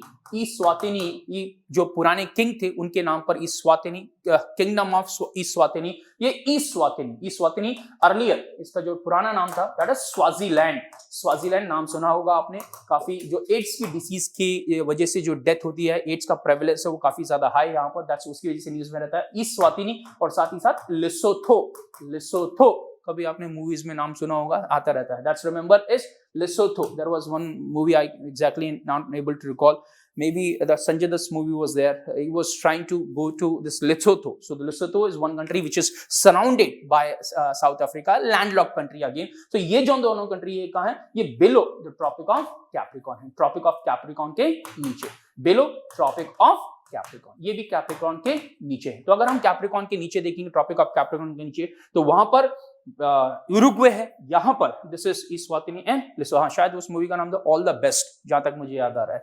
That's remember is Botswana, South Africa, Mozambique and Madagascar, ये हो गया। और अगर आगे पहुंचे तो यहाँ पर फिर क्या है, ऑस्ट्रेलिया, ऑस्ट्रेलिया पैसिफिक में, दिस इज ऑस्ट्रेलिया से भी ट्रॉपिक ऑफ कैप्रिकॉर्न पास होती है, Tropic of Capricorn passes through Australia. लेकिन कभी अगर एग्जामिनेशन में कुछ और नाम दिए हैं तो उसमें नाम आप ये भी याद रख सकते हो, इसके आगे टोंगा या फिर फ्रेंच पॉलिनेशिया, ये भी नाम लिखे रहते हैं, टोंगा एंड फ्रेंच पॉलिनेशिया। मैं पहले भी बता चुका हूं कि इनकी जमीन से ये पास नहीं होता। जैसे एग्जांपल के लिए एक आइलैंड ये है, एक आइलैंड ये है और यहां से गुजर रहा है, जैसे हमने मालदीव का केस देखा था। मालदीव के केस में क्या है, यहाँ पे भी आइलैंड मालदीव का, यहाँ पर भी मालदीव का है, और मान लीजिए यहां से गुजर गया तो जमीन से नहीं गुजर रहा है, लेकिन बाकी जो नाम लिखे हैं वो जमीन से गुजर रहे हैं, उनके लैंड से गुजर रहे हैं। That's what remember we have written over there. फिर भी क्योंकि एग्जामिनेशन में किसने लिखा है, किसने कैसे क्वेश्चन पूछा है, तो अगर नाम आता है तो दो आप याद रखेंगे, पैसिफिक से टोंगा एंड फ्रेंच पॉलिनेशिया। ये फ्रेंच पॉलिनेशिया एक्चुअल में कंट्री नहीं है, ये फ्रांस का ही पार्ट है।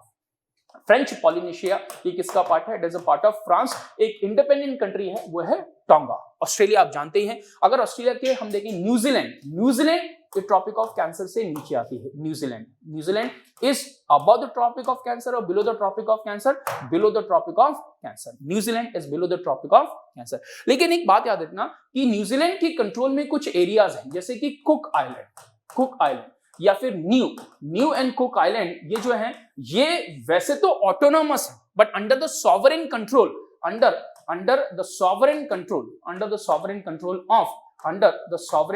Sovereignty of New Zealand.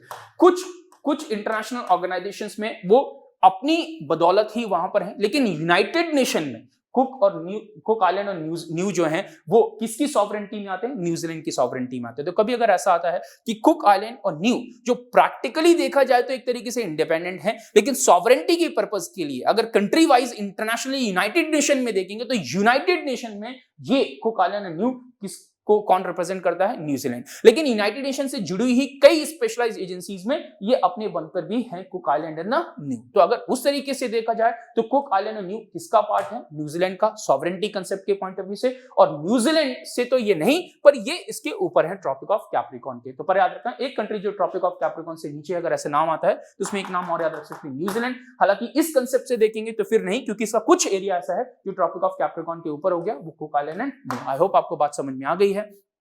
एग्जामिनेशन में ऑप्शंस देखे जाते हैं क्योंकि सारी लैंग्वेज पूरी नहीं लिखी होती है। इंफॉर्मेशन मैं आपको पूरी दे सकता हूं जो मैंने आपको बताई यहां पर कि कुक आइलैंड और न्यू अगर हम इनकी खास तौर पे बात करते हैं तो ये जैसे टोकेलाउ एक और है, राइट, टोकेलाउ। ये टोकेलाउ भी क्या है, ये टोकेलाउ भी न्यूजीलैंड का ही पार्ट है। दिस इज ये टोकेलाउ, न्यू, कुक आइलैंड ये न्यूजीलैंड के सॉवरेन कंट्रोल में है, लेकिन ये ट्रॉपिक ऑफ कैप्रिकॉर्न से ऊपर है। लेकिन न्यूजीलैंड कन्वेंशनली जिसे हम न्यूजीलैंड बोलते हैं, एक तरीके से न्यूजीलैंड जो लोग जानते हैं वो देखें तो वो ट्रॉपिक ऑफ कैप्रिकॉर्न के नीचे है। और क्या ऑस्ट्रेलिया से ट्रॉपिक ऑफ कैप्रिकॉर्न पास होती है? Yes. Madagascar, Mozambique, South Africa, Botswana, Namibia ये अफ्रीकन कंट्रीज हैं, यहां से नहीं, ये ट्रॉपिक ऑफ कैप्रिकॉर्न के नीचे हैं। तो 4 कंट्रीज याद रखेंगे जो ट्रॉपिक ऑफ कैप्रिकॉर्न के नीचे हैं। ट्रॉपिक ऑफ कैंसर से ऊपर तो 70 से ज्यादा कंट्रीज हैं, 74 countries are there almost. Number 2 is Tropic of Capricorn से नीचे देखेंगे, ट्रॉपिक ऑफ कैप्रिकॉर्न, तो इसके ट्रॉपिक ऑफ कैप्रिकॉर्न के नीचे 4 कंट्री हैं below the Tropic of Capricorn. So you remember those 4। South America से हमने देखा था उरुग्वे, ये नाम याद रखेंगे, उरुग्वे साउथ अमेरिका में जो है वो ट्रॉपिक ऑफ कैप्रिकॉर्न से नीचे। दूसरा अफ्रीका में देखेंगे तो हमने देखा इस्वातिनी, ये नाम भी याद रखेंगे, किस कंट्री ने अपना नाम बदल के इस्वातिनी कर दिया है, तो फिर आंसर क्या होगा उसका, स्वाजीलैंड। स्वाजीलैंड ने अपना नाम बदल के कर दिया इस्वातिनी। और लिसोथो और पैसिफिक से देखेंगे तो वहां से न्यूजीलैंड। हालांकि मैं न्यूजीलैंड का पॉइंट आपको बता चुका हूं कि कुक आइलैंड, टोकेलाउ, न्यू ये जो हैं वो ट्रॉपिक ऑफ कैप्रिकॉर्न से नीचे नहीं, दैट्स वन पॉइंट। बट वो अगर कन्वेंशनल लैंग्वेज में देखेंगे New Zealand, but not, but remember New Zealand if except और if excluding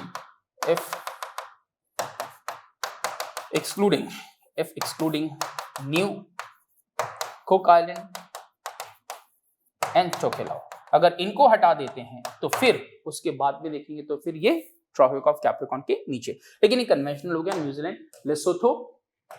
Lesotho, Eswatini, Uruguay. बाकी वहां पे आप मेन याद रखना, यूरोपियन कंट्रीज हमने देखा ही है ये एग्जांपल के लिए। बाकी उसमें मेन नाम आप याद रखना ईरान। एक नाम याद रखो ट्रॉपिक ऑफ कैंसर के ऊपर, या ट्रॉपिक ऑफ कैंसर जहां से पास नहीं हो रही, ज्यादातर ऑप्शन में होगा ईरान, या सेकंड ऑप्शन एक नाम याद रखेंगे पाकिस्तान। ईरान और पाकिस्तान यहां से पास नहीं हो रही है, वो ऊपर से। That's one, remember. So far the International Solar Alliance is considered, that's one question। वापस आते हैं वहां पे, एक United Nation peace keeping mission की बात कर रहे थे, तो उसमें हमने देखा है सबसे ज्यादा जो जान गई है वो इंडियंस की हैं, जिन्होंने सैक्रिफाइस किया है, अपनी जान को बलिदान किया है। तो इस समय United Nation peace keeping mission कहां कहां चल रहे हैं, नाम याद रखने के लिए, एक वेस्टर्न सहारा, अभी थोड़ी देर पहले मैंने आपको बताया, is having a dispute with Morocco. Central African Republic, Mali, ये अफ्रीका की कंट्रीज हैं। Democratic Republic of the Congo, अभी हमने ये कहा था, क्या डेमोक्रेटिक रिपब्लिक कॉन्गो से इक्वेटर पास होती है? यस। डार्फुर, ये एग्जामिनेशन में क्वेश्चन आता है, डार्फुर कहां है? डार्फुर एक सूडान का रीजन है, इसको बोलते हैं land of the Fur people, land of the Fur people. ये जो यहाँ के लोग थे, land of the Fur people, that is Darfur. Darfur का मतलब है Darfur that is land of the Fur people. यहाँ कहां पर है? सूडान। तो क्वेश्चन आता है, एक ऐसा एरिया जो न्यूज में बना रहता है because of the domestic conflict, Darfur कहां है? उसको बोलते हैं, कहां पर है? सूडान। अभी हमने देखा कई बार न्यूज में रहता है गोलन, या इसको स्पेशली बोलते हैं गोलन हाइट्स। एक गोलन हाइट्स माउंटेनियस रीजन है जो ज्यादातर इंटरनेशनल कम्युनिटी के लिए सीरिया का एरिया था, जिसे इजराइल ने कैप्चर किया हुआ है। तो अब एग्जामिनेशन पॉइंट ऑफ व्यू से याद रखेंगे, गोलन किसके बीच का डिस्प्यूट है? Mainly dispute between Israel and Syria. ये इजराइल और सीरिया के बीच में मेनली डिस्प्यूट है। ये एक्चुअल में ज्यादातर इंटरनेशनल कम्युनिटी समझती है ये किसका एरिया है? सीरिया का। लेकिन ये किसके पास है? ये इजराइल के पास है। प्लीज याद रखना, इजराइल अरब वॉर, अगर हम बात करते हैं स्पेशली इजराइल अरब वॉर, तो उसमें से पहला इजराइल अरब वॉर अगर हम देखें तो 1948, सेकेंड अरब इजराइल वॉर देखें तो उसको बोलते हैं 1956, उसको स्वेज क्राइसिस भी बोलते हैं। स्वेज क्राइसिस कब हुई थी? तो कभी कभी क्वेश्चन आ जाता है, that is 1956 Suez crisis. Suez canal नाम आपने सुना है, स्वेज कैनाल, जो कहां से पास हो रही है? इजिप्ट के पास से पास हो रही है। इजिप्ट का आगे यहाँ पर सिनाई पेनिनसुला, एग्जाम्पल के लिए अगर हम इसकी बात करें, ये यहाँ पर दिस इज इजिप्ट, और ये यहां पर जो है ये इजिप्ट का सिनाई पेनिनसुला। ये सिनाई पेनिनसुला किसका पार्ट है? ये इजिप्ट का ही पार्ट है। यहां से जो पास हो रही है वो है स्वेज कैनाल, और ये यहाँ पे कौन सा सी है? दैट इज रेड सी। तो ये मेडिटेरियन सी को, भूमध्य सागर को लाल सागर रेड सी से कनेक्ट कर रही है, दैट इज स्वेज कैनाल। ये स्वेज कैनाल, तो स्वेज क्राइसिस बोलते हैं 1956। और तीसरा थर्ड अरब इजराइल वॉर वो है 1967 का, इसको बोलते हैं 6 डेज वॉर। 6 days war. इस 6 डेज वॉर में 6 दिन का 6 days war, people will formerly called as, कब हुआ था? 1967। इजराइल बाकी के जो इसके बगल में अरब नेशंस हैं उनके साथ प्रिंसिपली, और वहां पर इसने सीरिया का जो गोलन हाइट वाला एरिया है वो कब्जे में ले लिया था, और वो तब से डिस्प्यूटेड एरिया है। हालांकि ज्यादातर इंटरनेशनल कम्युनिटी मानती है कि गोलन हाइट किसका एरिया है? That is a area of Syria, जिसे इजराइल के पास अभी इजराइल ने कैप्चर किया है। तो प्लीज याद रखना, किसके बीच का डिस्प्यूट हो गया? Answer is Israel and Syria. हालांकि अगर गोलन हाइट की बात करें तो गोलन हाइट की बात करेंगे तो गोलन हाइट यहाँ पर, गोलन हाइट किसके साथ बाउंड्री शेयर कर रहा है? सीरिया। यहाँ पे शेयर कर रहा है विद द जॉर्डन, यहाँ पे शेयर कर रहा है विद द लेबनान, और यहां पे शेयर कर रहा है विद द इजराइल। लेकिन ये किसका पार्ट है? अभी ये गोलन हाइट इनके कब्जे में है, ये इजराइल के पास है। So it is occupied by Israel, administered by Israel principally. हालांकि इसका कुछ एरिया भी जो आगे वाला पार्ट है वो सीरिया के पास यहां पर है, so that we have kind of recaptured that part, but still the Golan height अगर आता है तो किसके पास है? इजराइल के पास। इंटरनेशनल कम्युनिटी ज्यादातर किसका एरिया समझती है? सीरिया का। क्वेश्चन आता है किसके बीच का डिस्प्यूट है? Answer is Syria and Israel. That's one from the examination point of view, that is Golan Heights. वापस आते हैं, तो एक तो United Nation peace keeping mission कहां कहां चल रहा है? Western Sahara, Central African Republic, Mali, Democratic Congo, Darfur, Golan Heights, Cyprus, this is Cyprus, specially Northern Cyprus, जहां पे लेबनान, अबेई याद रखेंगे, अबेई कहां का एरिया है? This is border of Sudan and south Sudan.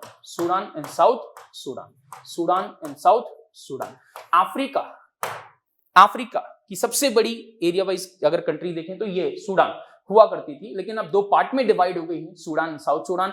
अब अगर अफ्रीका में अभी देखेंगे कि बिगेस्ट अफ्रीका की बिगेस्ट कंट्री देखें एरिया वाइज तो वो कौन सी कंट्री है? That is Algeria. सबसे बड़ा एरिया अफ्रीका में किसका? अल्जीरिया। पॉपुलेशन के हिसाब से देखेंगे तो सबसे ज्यादा पॉपुलेशन किसकी है? नाइजीरिया। नाइजीरिया की सबसे ज्यादा पॉपुलेशन है, अल्जीरिया का सबसे ज्यादा एरिया है। लेकिन पहले सूडान, लेकिन अब जो सूडान डिवाइड हो गया, सूडान, साउथ सूडान, उसके बॉर्डर का एक एरिया जहां पर कंफ्लिक्ट चलता रहता है, अबेई। एग्जाम के क्वेश्चन बहुत सिंपल है। डार्फुर कहां का एरिया है? सूडान। अबेई कहां पर एक डिस्प्यूटेड एरिया है? सूडान, साउथ सूडान के बॉर्डर का एरिया। वेस्टर्न सहारा का डिस्प्यूट किसके साथ चल रहा है? मोरक्को। या फिर गोलन हाइट किसके साथ डिस्प्यूट चल रहा है? किसका? Israel and having a dispute with the Syria. ये एरिया सीरिया का है, जो किसके कब्जे में है अभी? इजराइल के कब्जे में। ऐसे ज्यादातर इंटरनेशनल कम्युनिटी का मानना है। कोसोवो भी मैंने आपको बताया था, having a dispute with Serbia. South Sudan and Sudan, तो साउथ सूडान में मिशन चल रहा है। India and Pakistan and middle east. India and Pakistan practically इसका बहुत ज्यादा सिग्निफिकेंस नहीं है, लेकिन जब इंडिया और पाकिस्तान के इशू को यूनाइटेड नेशन में पहुंच गया ये, तो वहां पर United Nations military observer group in India and Pakistan, उसको बोलते हैं United Nations military observer group in India and Pakistan. कभी हम पाकिस्तान और इंडिया के इश्यूज, अगर जम्मू एंड कश्मीर ये सब देखेंगे तो फिर पढ़ा दूंगा वहां पे, पर तब तक याद रखें क्योंकि अपने आप में बहुत बड़ा एरिया है। तो फिलहाल याद रखें, इसको बोलते हैं United nation military observer group in India and Pakistan. That's called the UNMOGIP। And middle east में भी चल रहा है। ये है बहुत सारे mission of the United Nation peace keeping forces. United Nation peace keeping forces, तो इनके नाम याद रखेंगे और किसके साथ डिस्प्यूट क्या है वो कुछ मिसलिनियस पॉइंट याद रखेंगे। कोलकाता पोर्ट, जैसे मैंने आपको बताया था, 150 साल सेलिब्रेट कर रहे हैं। Is the oldest port in the country. It was established in 1870।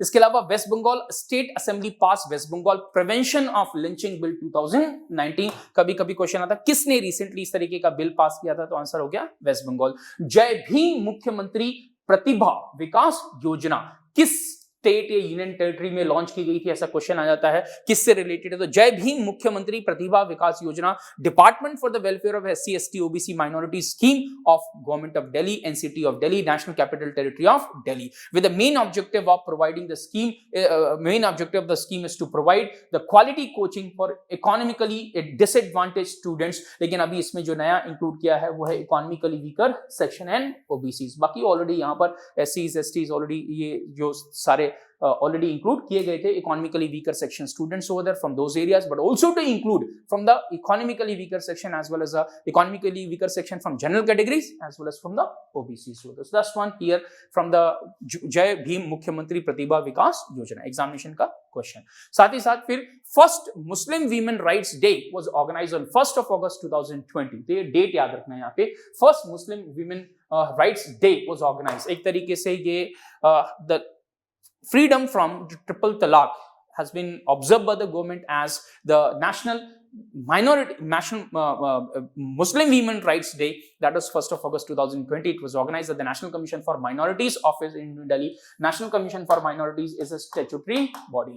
It is a statutory body established by a statutory act, that is statutory provision, that is law, और उससे बना है national commission for minority act से बना है, that is national commission for minorities. और उसने ये 1st of August 2020 को अपने दिल्ली ऑफिस में सेलिब्रेट किया। अगर यहां से क्वेश्चन आएंगे तो कुछ नाम, कुछ और डेज याद रखना आप उसमें, इसके बारे में क्या याद रखना है, that is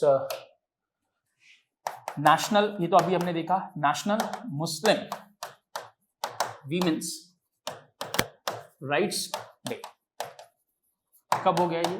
1st of August। 1st of August national women's day, अगर से कितना आता है national women's day, national women's day, तो ये कब सेलिब्रेट करते हैं?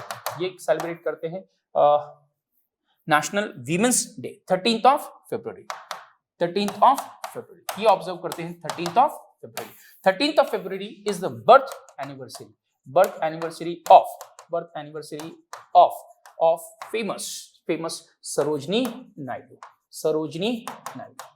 Sarojini Naidu इनको, Sarojini Naidu also called as the Nightingale of India and also called as Bharat Kokila, Nightingale of India, Sarojini Naidu. That's birth anniversary of Sarojini Naidu. That's one. Sarojini Naidu also served as governor when India became independent, and as well as Sarojini Naidu is the first Indian woman to become the president of the Indian National Congress. 1925 के कांग्रेस अधिवेशन में Sarojini Naidu became the president of Indian National Congress. पहली महिला अध्यक्ष of Indian National Congress ये नहीं थी। अगर क्वेश्चन ऐसा आता है तो वो है Annie Besant। Annie Besant, please remember Annie Besant.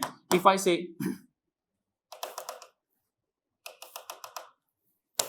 Annie Besant Annie Besant, जब 1917 का अधिवेशन हुआ तो जो प्रेसिडेंट बनी कांग्रेस की वो एनी बेसेंट थी। इसका मतलब फर्स्ट वुमन, अगर फर्स्ट वुमन लिखा है तो फिर इनका नाम याद रखेंगे।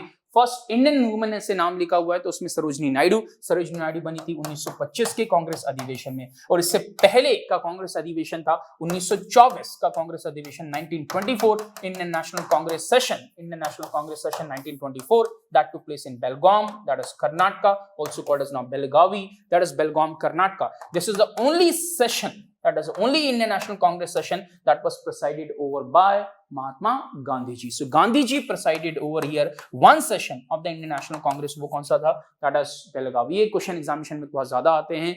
One is Annie Besant 1917, Sarojini Naidu 1925, 1924 के सेशन में कौन अध्यक्ष था यहाँ पर? That is Gandhi ji. एक बार सिर्फ सेशन कांग्रेस के सेशन की अध्यक्षता की है, वो 1924 में। क्वेश्चन आता है कि कौन सा? वो ये वाला सेशन था। सरोजिनी नायडू, इनके जो नोटेबल वर्क्स में याद रखेंगे, गोल्डन थ्रेशोल्ड, इसमें क्वेश्चन आता है गोल्डन थ्रेशोल्ड किसका एक नोटेबल वर्क है? सो आंसर है सरोजिनी नायडू। तो खास बात याद रखेंगे, इन्हीं की बर्थ एनिवर्सरी को ऑब्जर्व करते हैं, नाइटिंगेल ऑफ इंडिया या सरोजिनी भारत कोकिला, इनके बर्थ एनिवर्सरी को ऑब्जर्व करते हैं as a national women's day. लेकिन अगर इंटरनेशनल वीमेंस डे की बात करेंगे तो इंटरनेशनल वीमेंस डे कब ऑब्जर्व करते हैं? International women's day is observed on 8th of March। ये नाम याद रखेंगे, 8th of March। ये पॉपुलर है, सबको पता है। लेकिन national women's day 13th of February। और अगर गर्ल चाइल्ड डे की बात करेंगे, गर्ल चाइल्ड डे, वीमेन से आते हैं गर्ल्स पे, तो girls child day, national girls child day कब सेलिब्रेट करते हैं? That is 24th of January। National Girl Child day 24th of January। मैंने गलत तो नहीं लिख दिया। 13th of February याद रखना, सरोजिनी नायडू का birthday, that is National women's Day. Okay fine, 13th of February। और 24th of January National Girl Child Day is observed on. और International Day of Girl Child अगर देखें, International Day of Girl Child, तो International Day of Girl Child, then International Day of Girl Child is observed on 11th of October।